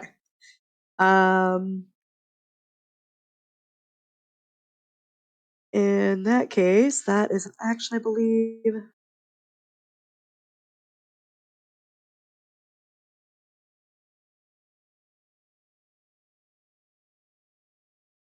Well, I think I have one bonus action thing.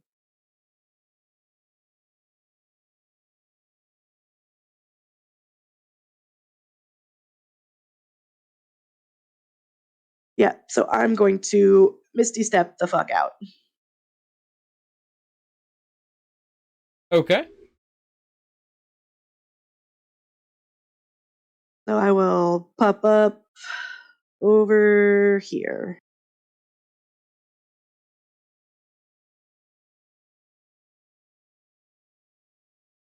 Smart. Yep, that was my last level 2 spell slot, but it gets me out of the hug. So that was action, bonus, and then honestly, I'm just gonna move back into the same spot I was at because it was a good spot. Okay. There we go. It was a good spot being here. So It's your spot. yeah, and she looks rough, y'all. Rough. All right. Well, it is the night hag's turn now. Are going to cast.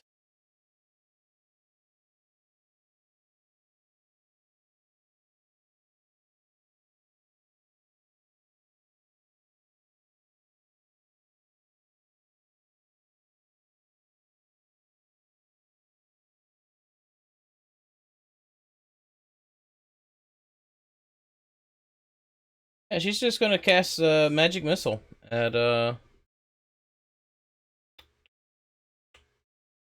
she's gonna cast magic missile at Runa. 4, 7, And Runa's down. 10. Yep, she's down. Oh, Runa goes down, and the night hag just starts cackling. You shall all join the same fate. Hush! It is your turn. All right, we're gonna go on an adventure.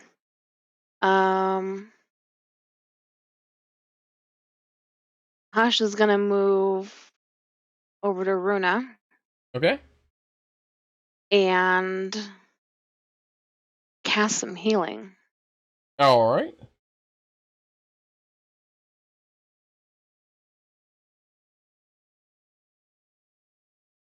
Runa definitely appreciates that. I'm pulling up my spells. All right, I have Healing Spirit, Ooh. which has a range of 60 feet, so that's exciting. It does. So you don't actually have to move over if you don't want to. Be in the middle I'll of them. probably just stay where I was then. Yeah. I will retreat. All right. Post the spell, please. Okay. So you lose concentration on the hunter's mark then. That's fair. All right. Seems like a good trade-off. Okay.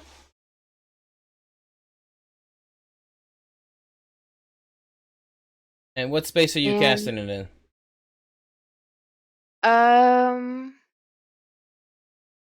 I don't know. I'd say next to Runa. I can actually help more than that, can't I? Right here. Where? That should cover us all. It's a 5-foot cube, so it's one space. Yeah. So. So where are you putting it? Right here? Yeah, she's doing her little dingy thing right next to Runa. So right below Runa. Okay. Not be effective if she put it in Runa's square, or does it not count because Runa can't move into a square that she already occupies? It would count because she can start the turn there.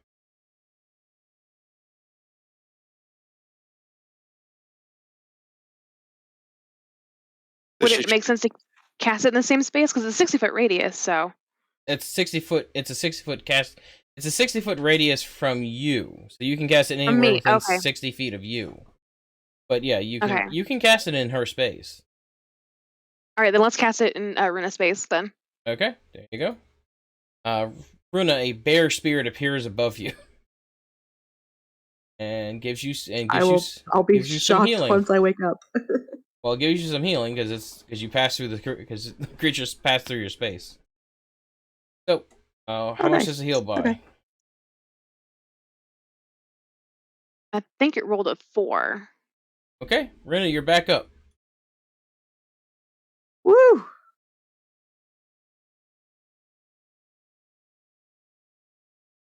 And that was a bonus action. Oh, it was, wasn't it? So I can still do my attacks.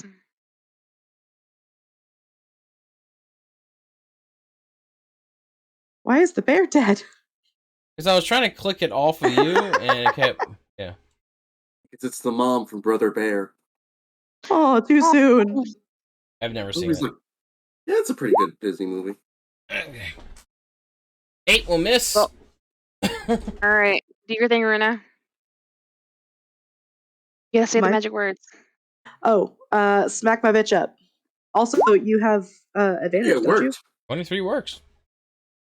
you? Sorry. Oh, because I'm still down, so.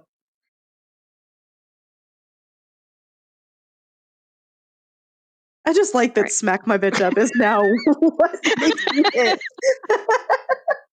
The dice are like, oh shit, prodigy. Anything but that.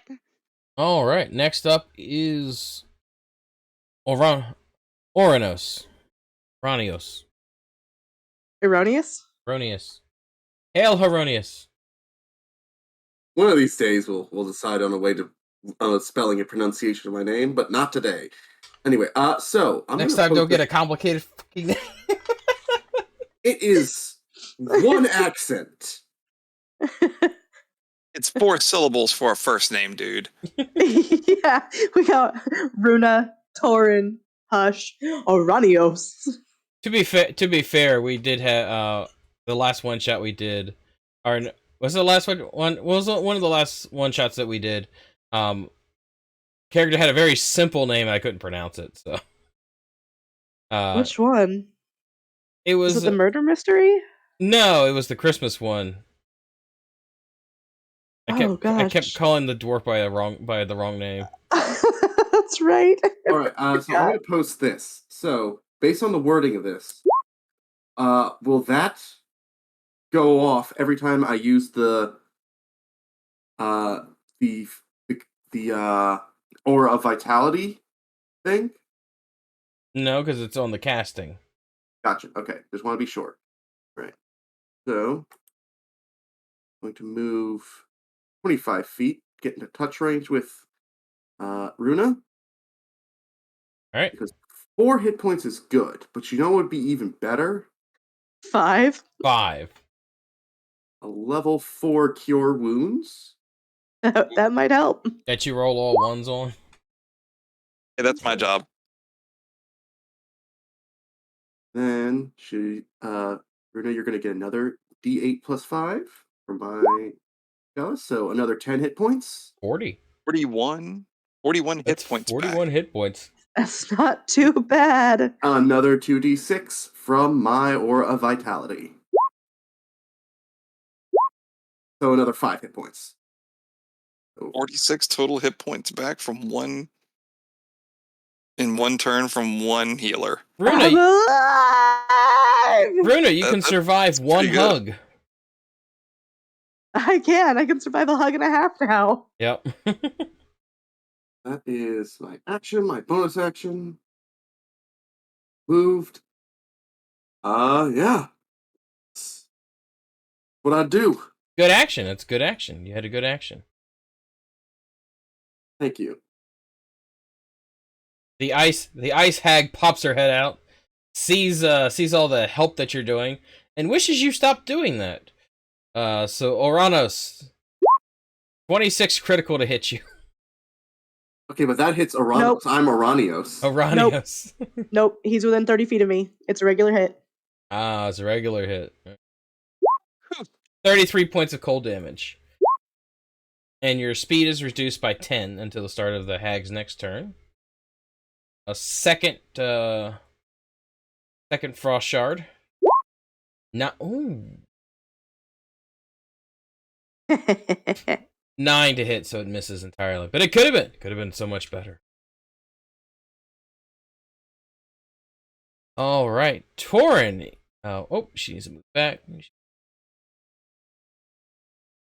Back in the hole. She's happy there now. Torin, it is your turn. Right. How's this one up here She's looking fine. She's glowing. She's angry. Okay, I'm just wondering, because I hit her with that radiant, but I don't know if that radiant is doing extra damage against... Nope, they're Fey.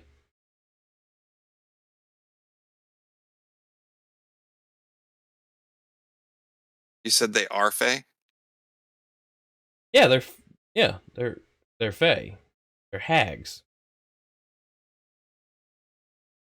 Oh, I thought you were saying that they didn't like the radiant damage when it happened. Well, let me hit you Oh, with a sword and see how much you like it. Okay, that was just okay. Sorry, I thought No, you were. you did make it seem like the radiant was doing extra because you said that as it sizzled and they reeled back from it. So I thought the radiant was doing extra damage to them too. Oh, gotcha. No, it was just doing regular damage. They just don't it burns. Okay. I was being dramatic. Okay, so we're gonna get a Shadow Blade. Okay. And we're gonna stroll up to this individual. Counterspell. That'd be funny as shit. Go for it. I'm out of level 3 spells. Bummer. All right. First attack, we get advantage, right? Get a little bit of booming blade. Yep. Where is this thing at? Ah, there it is. 20 will hit. Sorry, I rolled it again for advantage. Yep. No, I got you.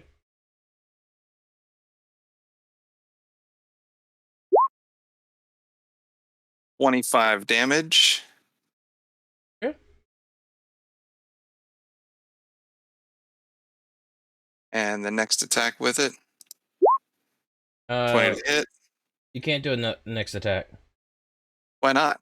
Because the booming blade is a full action. I am a blade singer. Okay. Stand by. I will post it. I can attack twice instead of once whenever I take the attack action on my turn. Moreover, you can cast one of your cantrips in place of one of those attacks. All right, thank you. So that was my second attack. Hit. A 20. A total of 9 damage on the second attack. All right. And yeah, I'll hang out right there, right next to her. Sounds good. Agnes has so many people she can hug right now. going to be? Well, she ultimately wants to get to Torin. To get to Torin, she has to go through the armored person. But to kill the armored person, she's got to kill the robot. So, robot's going to get killed.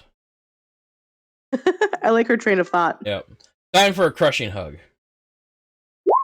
15 to hit. Ah, darn it! That's exactly my AC. Can I Do something? I certainly hope so. Ooh, no, I can just reduce the damage. Sorry, I can't give disadvantage. Oh, and I forgot about this thing that I didn't do yet. Like, oh, damn it. I should 30 probably. 39 points. Yeah, I'm down. 39 points of damage, and you're down? No. I'm gonna subtract some of that. Okay. So 1d10 plus my proficiency bonus, just 3. Okay, so roll the d10.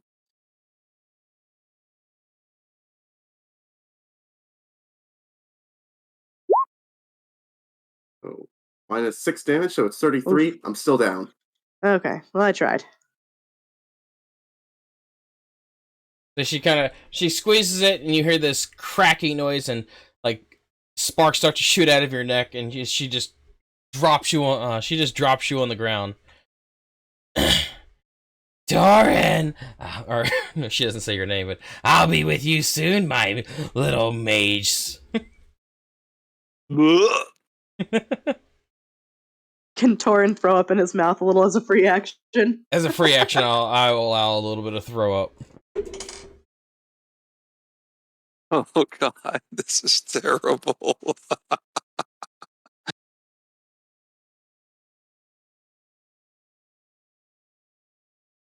All right, Runa, it is your turn.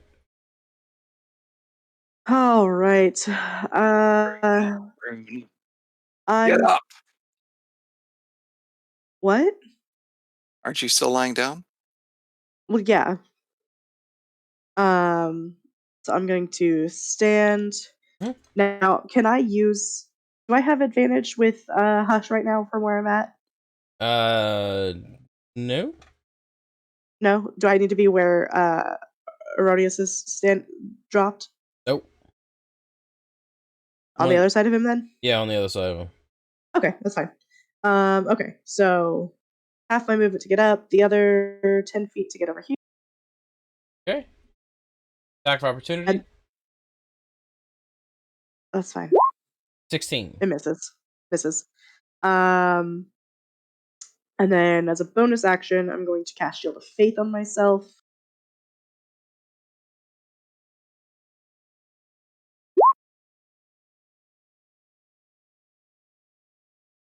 Because these things are hitting too hard. And then I'm just gonna start swinging on this thing to kill it. Because I don't have any bonus action heals, and a good defense is a good offense, or something like that. Sure.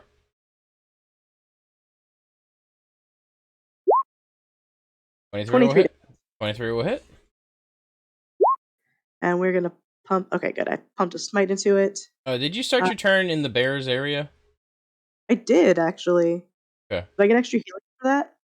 1d6, isn't it? Yeah. Cool. Woo! Better than a poke in the eye. Yep. So 22, 6 magical, 16 radiant to her. All right. So how do you finish her off? Oh, that's good. That's good. Let's see. I'm gonna let's see, 15, 25. Dang it, I can't get to her. So basically, Runa's just gonna kind of like, as she's charging over Mm-hmm. Ouranios, she's gonna like jump over him to get a better swipe, just slice the hag's neck, just straight across. She's got blood all over her now. It's gross. But this thing's crumpled to the ground. She's not gonna hug anybody without consent ever again. The creature reaches its hands out one last time for Torin. Just, we could have been so happy. And then she falls over and dies. And I have another attack. I like how your character lights up every time you bark. It just like lights up for that that 1 second. So I've got another attack. Okay. I would like to pull my javelin and just hurl it at the one at the back. Okay.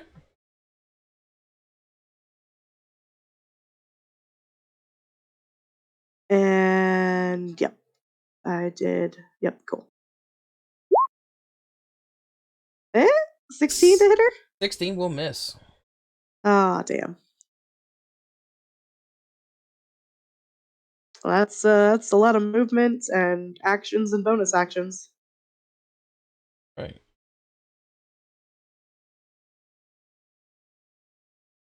You killed my sister! She's very mad at you now. Yeah, bring it.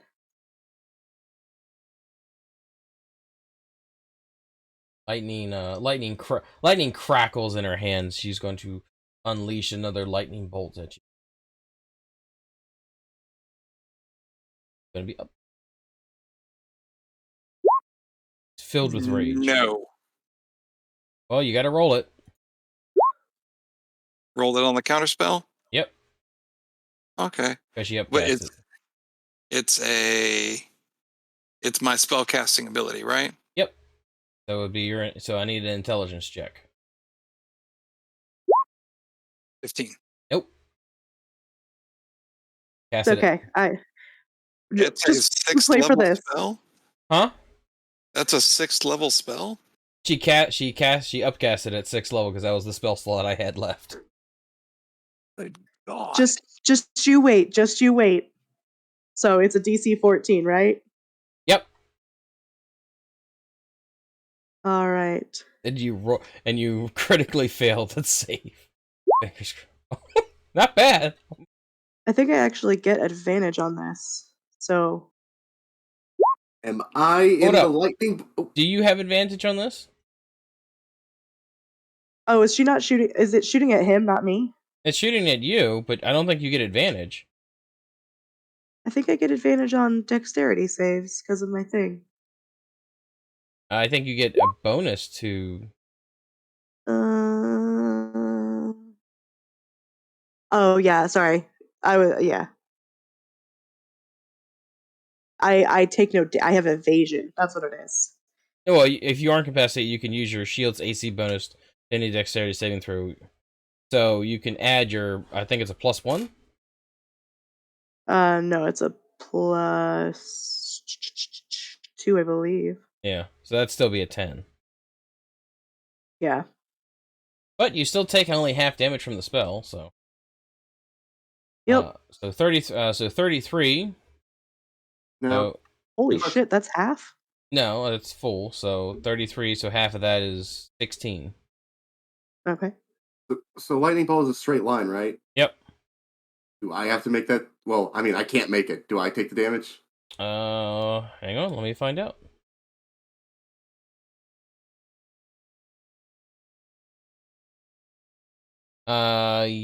You would take the damage. All right.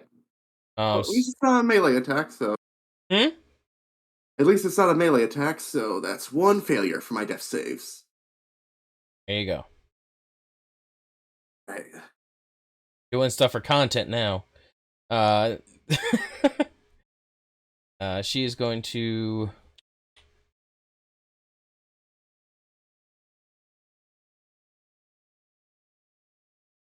Going to move over. She's going to move over here. All right. Next up is Hush. Wait, how did she do that? Did she move through the wall? No. Oh, she moved. Okay, she moved around him. Yeah, she moved Gotcha. around him. I thought she went like through him. I was like, what that? Nope, What she are you just doing, moved. attack? She just moved around him like a ballet dancer. Okay. She's a graceful bitch. Hush, what would you like to do? Can I use a bonus action to move the bear? Is that part of the spell? Actually, I don't know. I think it's stationary. I'm pretty She sure it's can- stationary. She can move it. She can use an act. She can use something to move it 30 feet. If nothing else, I could just have used my shield master to shove him onto the bear. If you guys want, I just did the attack action, so I could just shove him with my shield onto the bear. The spell says, as a bonus action on your turn, you can move the spirit up to 30 feet to a space you can see. There you go. Can I move it over Ouranios? Sure. That way he has some heals. Yeah, that'll work. Or Phenomenal. All right, A healing bear. a healing bear. I figured we had enough healers in the party that I could just try and take one of these things out. Yeah, for real though. Okay, and then I'm going to move. you gotta. I like to We'll move roll it. for the heal. I got to roll for the heal. Yeah. It happens at the start of my turn, or It moved. No, it right, happens right, as right. soon as you enter it, which is now, and then it will also trigger at the start of your turn. So you get 2 heals. Oh, nice. Yeah, they had to nerf this spell because it is extremely broken. They don't have to nerf it. You Just saying. literally can cast it and just conga line a bunch of people into the spell and just get free heals.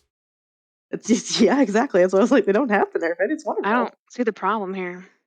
Yeah, I mean, you could literally conga line it through me and then back to him. Roll that sweet, sweet morphine.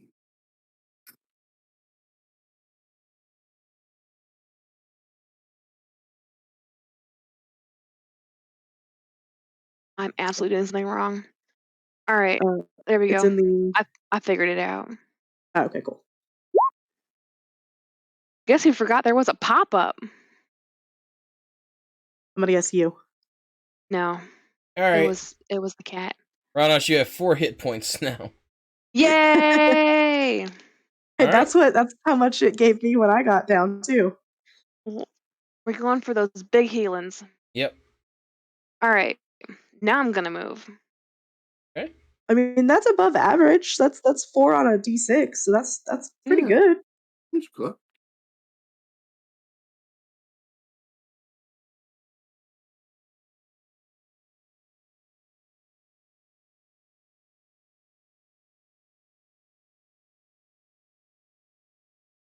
All right, and then I'm gonna use my swords and do some slashing. And smack my bitch up. Smack and smack my bitch up by Prodigy. Oh, I guess it only works on the second one when you there's my smack the bitch second up. one. All right, second time's a charm. Yep. Yep.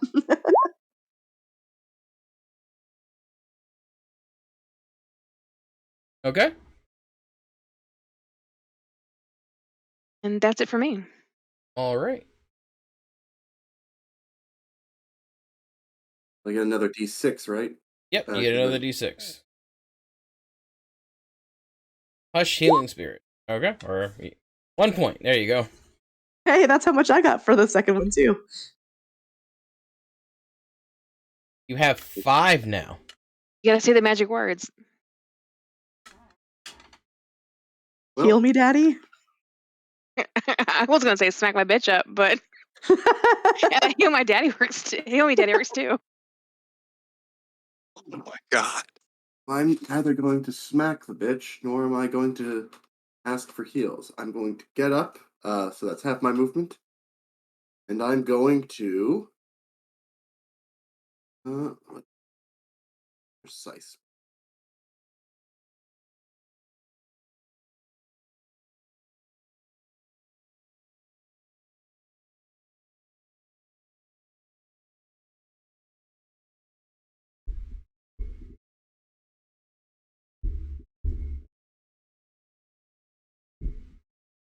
Okay, so without expending a spell slot, I'm going to cast Guiding Bolt at first level.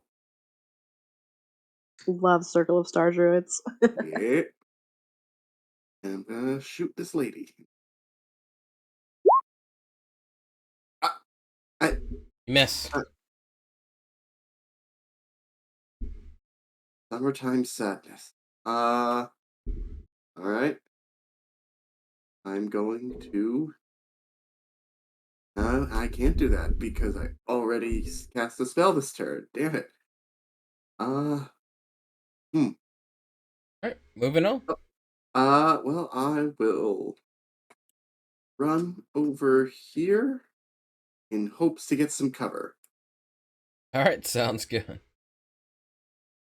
I think I can just make it there because that was 15 feet. Ag's gonna pop up.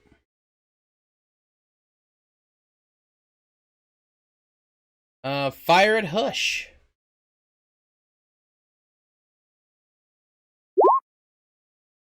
First hit is a 22.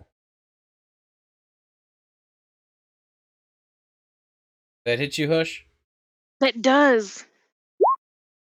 Right, 28 points of cold damage. 20? 28. Ow. Okay. Thanks. Welcome. Second attack. Critical. Nope. Guardian Emblem says no. Is it within the range? Yeah, she's like 15 feet away from me. I don't know. I thought it was like 10 feet.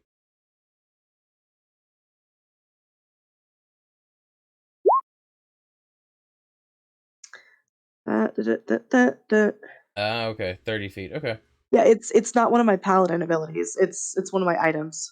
Okay. Is that your Yeah. That's your last charge though, right? Nope. I got one more. First one, she tried to use it, but she was too far away from me. Yeah, I was like 40 feet, so I couldn't.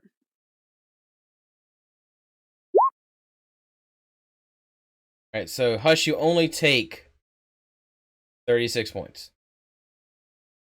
Cold damage. Yeah, I mean, Only. regardless. Only. I'm sure Hush is down now. Not quite, but really close. Oh. Burly little ranger.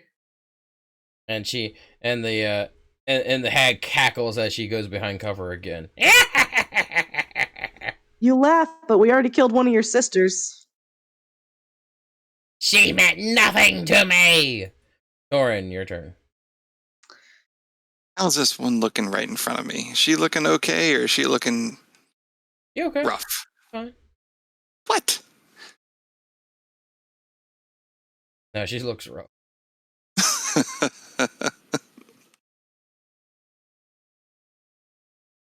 All right, we're gonna do another little bit of booming blade. Okay, I was about to say, could you please stop saying the words nutter bit? I was like, we're gonna do a nutter bit. I was like, please stop. Please stop. Is that what you're hearing? That's what I was hearing. Hey, Mid, Hush has got to go, so if you want to give me control, I'll finish it out for her. Okay. She got to go pick her mom up from the airport or something. Ugh, so weird. Someone has to fly in really late at night. Ugh, mothers. Yeah, the game. Sorry, everybody. Yeah, the game is going a little bit. Take care. It was nice to meet you. Or You as don't well. take care. I mean, don't. Kick-ass take names. Yeah. Just run through life like a bull in a china shop.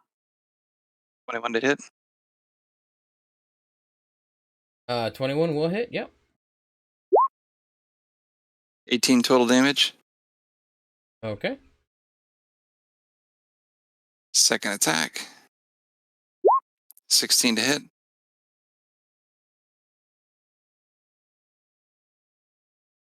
Does not hit.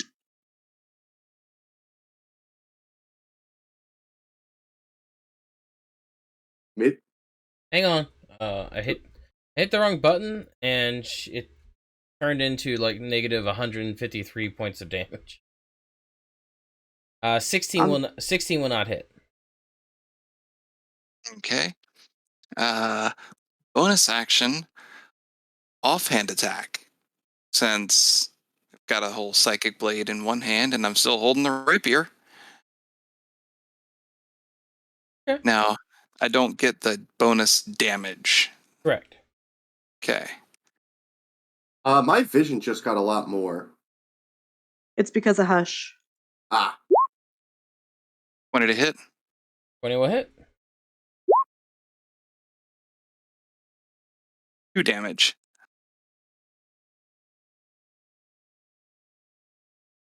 And that's bonus attack, and I'm not moving.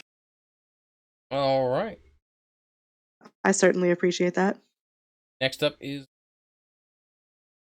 because that gives me, I get 30 feet to get right here.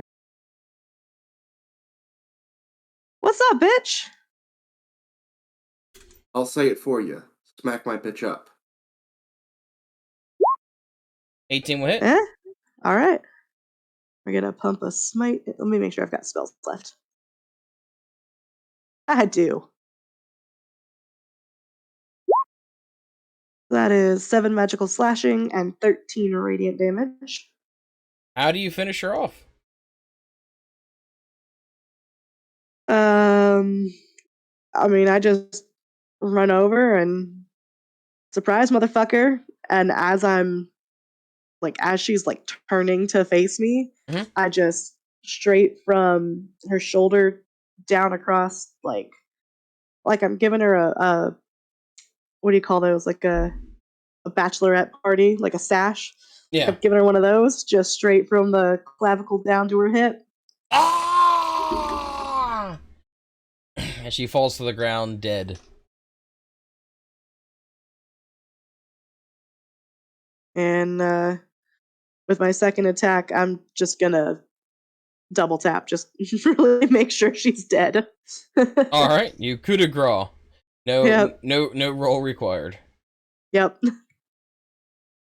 And gonna step. I guess that was all my 30 movement, so I'm gonna stay right here and wait for the coward to show up. Okay. Hush! It is your turn. She is pretty badly wounded, so I think as a bonus action, she's gonna move the thing to her to Okay. get 1d6 healing.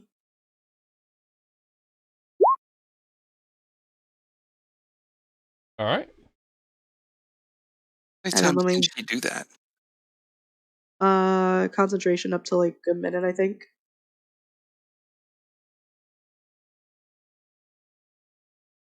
And I don't know her character, so I'm just gonna take a look real quick. What is her favorite foe? Do. Dragons. Oh, okay. Oh man, we'd be great adventuring buddies. I mean, you could consider hags a type of dragon. Only if they cross dress. She's Looks like somebody dragged him across the ground.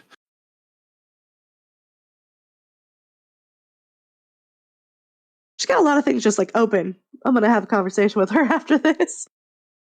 Okay. She's just got everything open so that she can read it. So. Oh, that's fair. I'm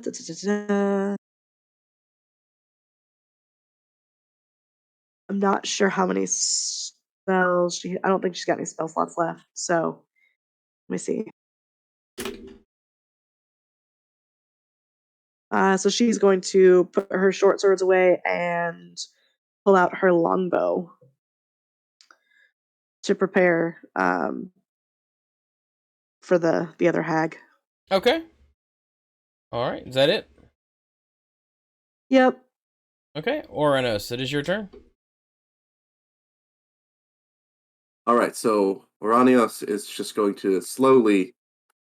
He's going. Well, I guess not super slowly because he has to dash to. Oh no, he can. He can do it with walking speed. He's just going to limp over towards Runa. Be like, "You have some healing, right?" He says as coolant and other fluids just dribble out of all of his gaping wounds and breaches in his plating. All. I do. I use But, mending on him afterwards. Do I count as a construct? Because if so, then I can't. Then that won't heal me. Mending doesn't count on Warforges. So I can still cast spells on myself. Did you walk through Hush's space? He did not. No. Oh, why not? He just didn't. What would Well, you like to do, Ouranos? What are you doing for your turn? I am. Well, can I walk through Hush's space, or You've already set your token. fair enough? All right. So last level 3 spell slot is going to be used on a cure wounds for myself. All right. 19 healing, not bad. Okay. Anything else? Nope. That's gonna be it. You hear this? You hear this shriek. I will have my vengeance one day.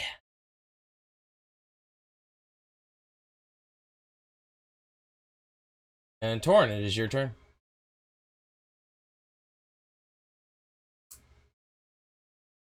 Oh, she didn't attack. She did not.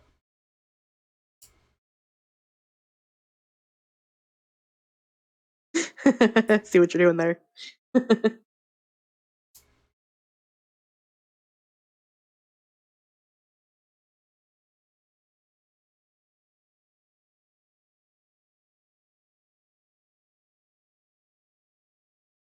Unless you're just staying there.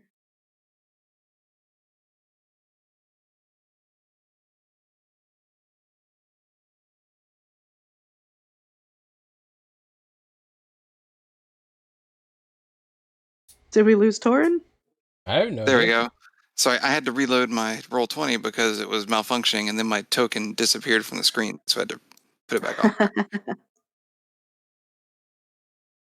20, 30. I have no vision again. Don't forget that D6. Like a D6.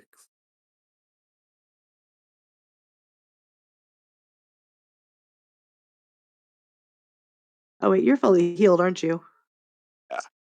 Oh, Yeah. yeah, never mind. Do you have night vision? Yes, I'm a half elf. Okay. All right, there you go. Where did she go? Where did she go? She was going around the corner, to the right over there.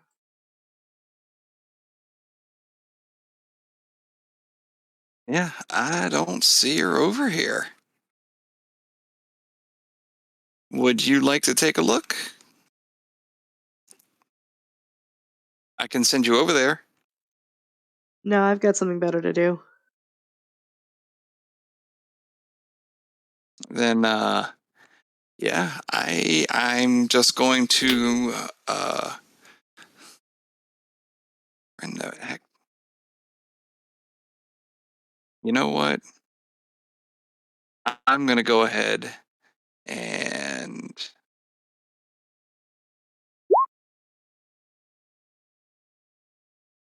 Okay.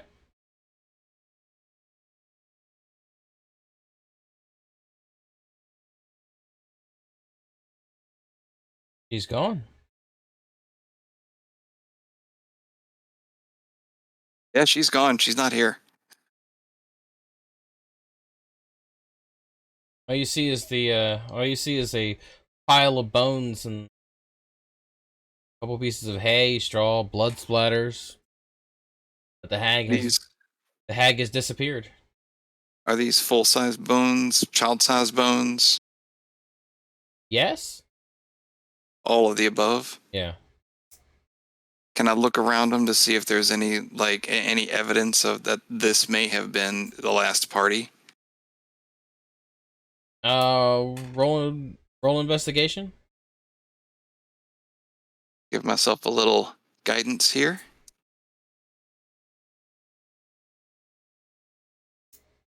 While he's doing that, Runa's going to be 25. destroying this mirror.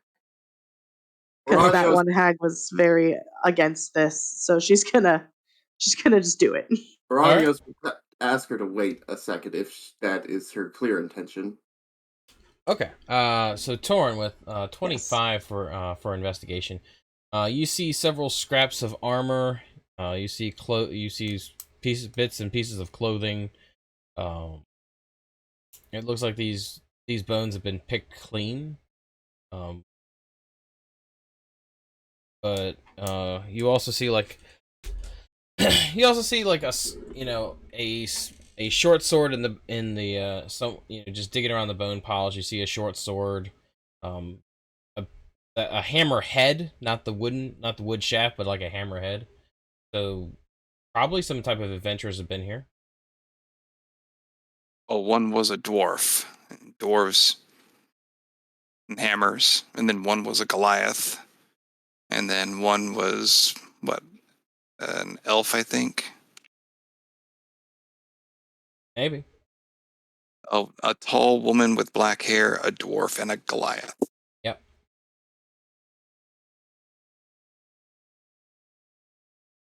Any skeleton look like it's big enough to be a Goliath? None in that pile, no.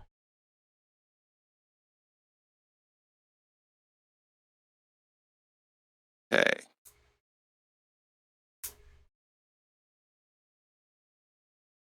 So what Well, did I'm kind of stuck Ouranios- over here for now. All right. Well, Ouranios stopped me from smashing the thing, so while he's doing that, I'll fly over and pick up Torin real quick. Okay. I'm snagging that short sword and the hammerhead. Be swift. I don't have much time left. Yeah, I got it. Ouranios is going to try and figure out what the smear could be. Are you taking off the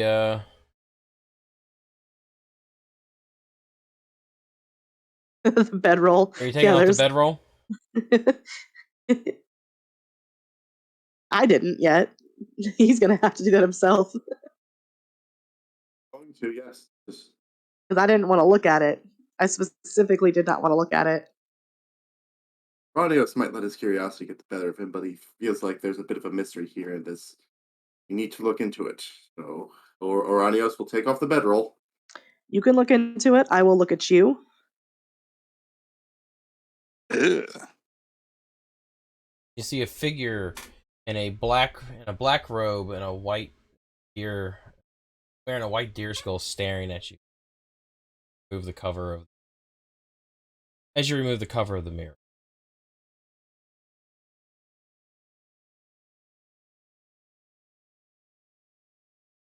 They don't say anything to me. Doesn't say anything. Who are you?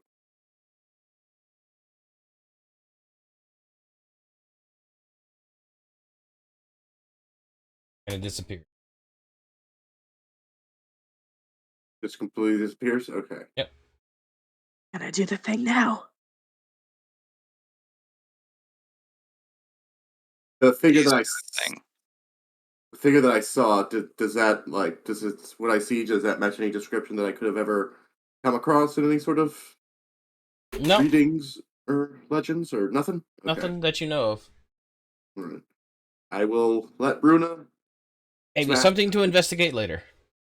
And as Runa is smashing stuff, getting 7 years bad luck, I'm going to look at this thing over here. Oh, I guess you're already doing that. Yeah, I was just waiting for a break. A break in the other conversation to kind of investigate this area over here. Okay. Torin, as you walk down past what looks to be a ritual site, you see a cage filled with hay, small blankets, clothing, things like that. Empty otherwise? Empty otherwise. Can I go into it? Sure.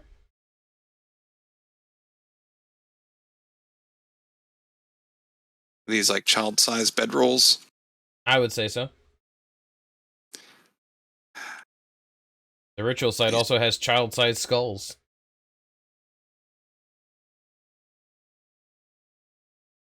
Well, we know what happened to the kids. 5 out of 6.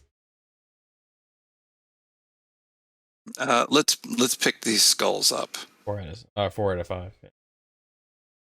Yeah, let's pick these skulls up, and we can. Before you disturb the ritual site, can I try to see what it was the hags were trying to do? They were making a fourth hag. Your Fae already told us.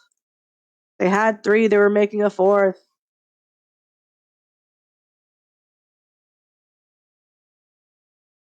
That sound. That's like Runa yelling as like she's like wrenched the mirror off the wall. She's like smashing it from the backside. Hush is probably over there like jumping on it with glee. They're just thrashing this mirror.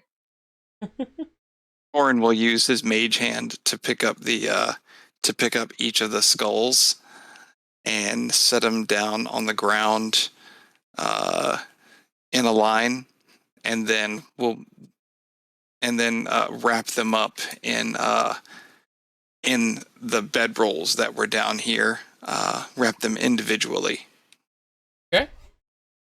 And with the intention of carrying them back to the village, so that the village can have some remains to bury and have proof and closure.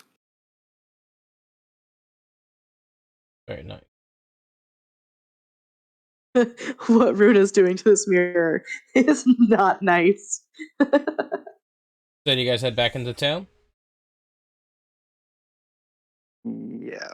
Well, Actually, is there anywhere else in this cavern to explore? None that you can see. I would like to, as the very last thing we do before we're here, move everything over to the circle here, and then I'm going to fireball it. Before you fireball, so can I just I know Runa's probably right, but can I just double check just to make sure that's what they were trying to do? Make a 4th hag? Sure. Seems to be some type of summoning ritual. Do I make a check or? That's what you get. That's what you get with your check. There's. I didn't make a check. No matter what you He's saying roll, no matter that's what you're you gonna roll. get. Oh, okay. Okay, never mind. Okay, all right. Go ahead. Okay, and then we move everything, including all the mirror remnants, I guess, and the table with the food and the pot that's been dumped over, even the hag bodies, and put it all in the summoning circle, and then I'm gonna fireball it. Okay.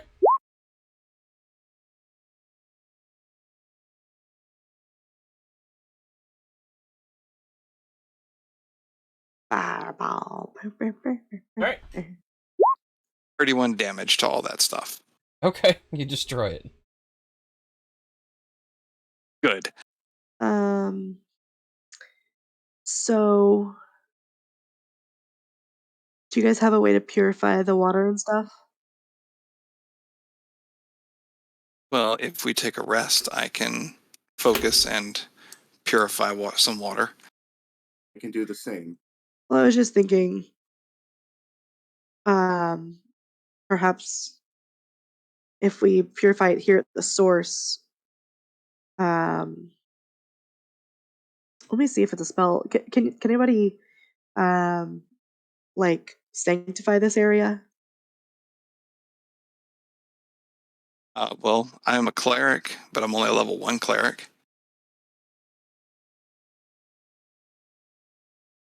I can't think of what spell it is. Are you talking like ceremony or something?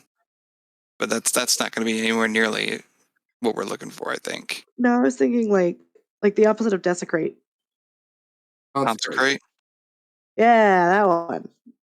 What level spell's that? No idea.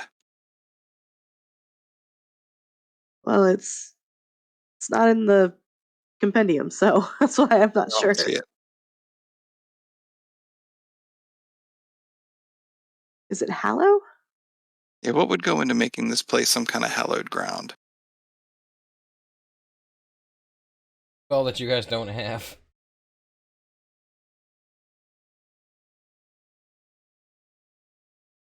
Yeah, I'm just trying to think of some way to help the townspeople, because I mean, they're not gonna stop getting diseased when Yeah, this that's a is 5th level spell. yeah.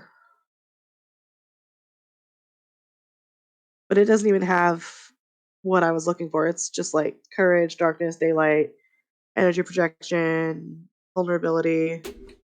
It doesn't actually hallow the ground. Well, as a ritual, I tried to purify the food and drink.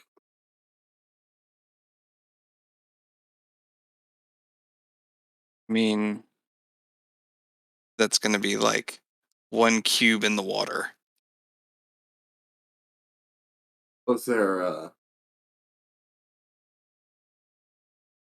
You know, I'm gonna use my last divine sense and see if there's anything here in the water that's causing it to be,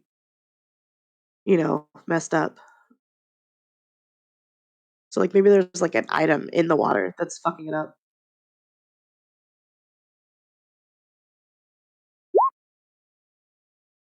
So Don't sense anything.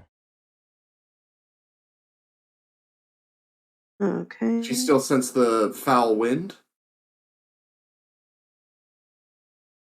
It's not in the cave, no.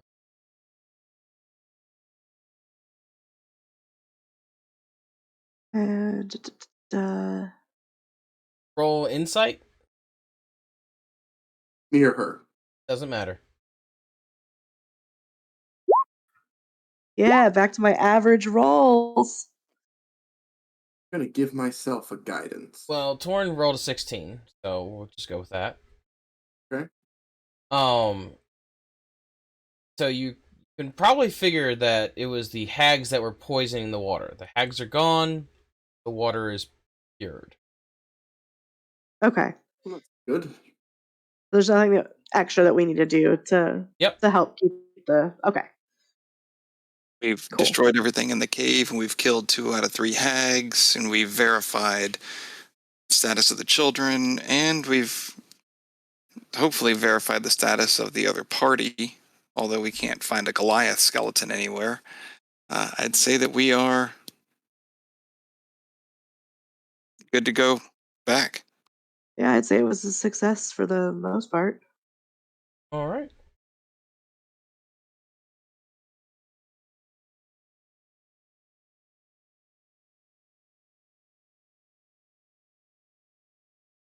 Okay.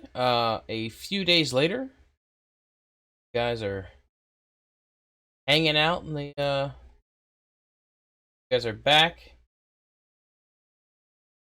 at the Red Lion Inn. You have turned in and collected 1,500 gold pieces. The ring was the proof that you needed to prove that the party was deceased. The town of Tarnsman's Rest is greatly appreciated, and you all gather around to share a celebratory drink for a job well done. I would definitely tell everyone what I saw in the mirror. Christoph the guild head comes over to you. Is like, oh, ominous indeed, ominous indeed. Oh man, Runa got the hell out of there just in time. My new headcanon is that like she like has this like extra awareness of when the guildmaster is about to go into one of his stories, and she just casually walks away before he gets to wherever she was so that she avoids them. He pats you, Ouranios. He pats you on the back. grabs a tankard, is like, let me tell you about the time. And we're gonna call it right there. Thank you guys so much for playing, and anybody that's still listening at this point, we definitely appreciate it. Don't forget to like and subscribe to the show, and we'll see you next time here on Sunday nights. Minstrels, Play us out. And finally, Ouranios is going to pick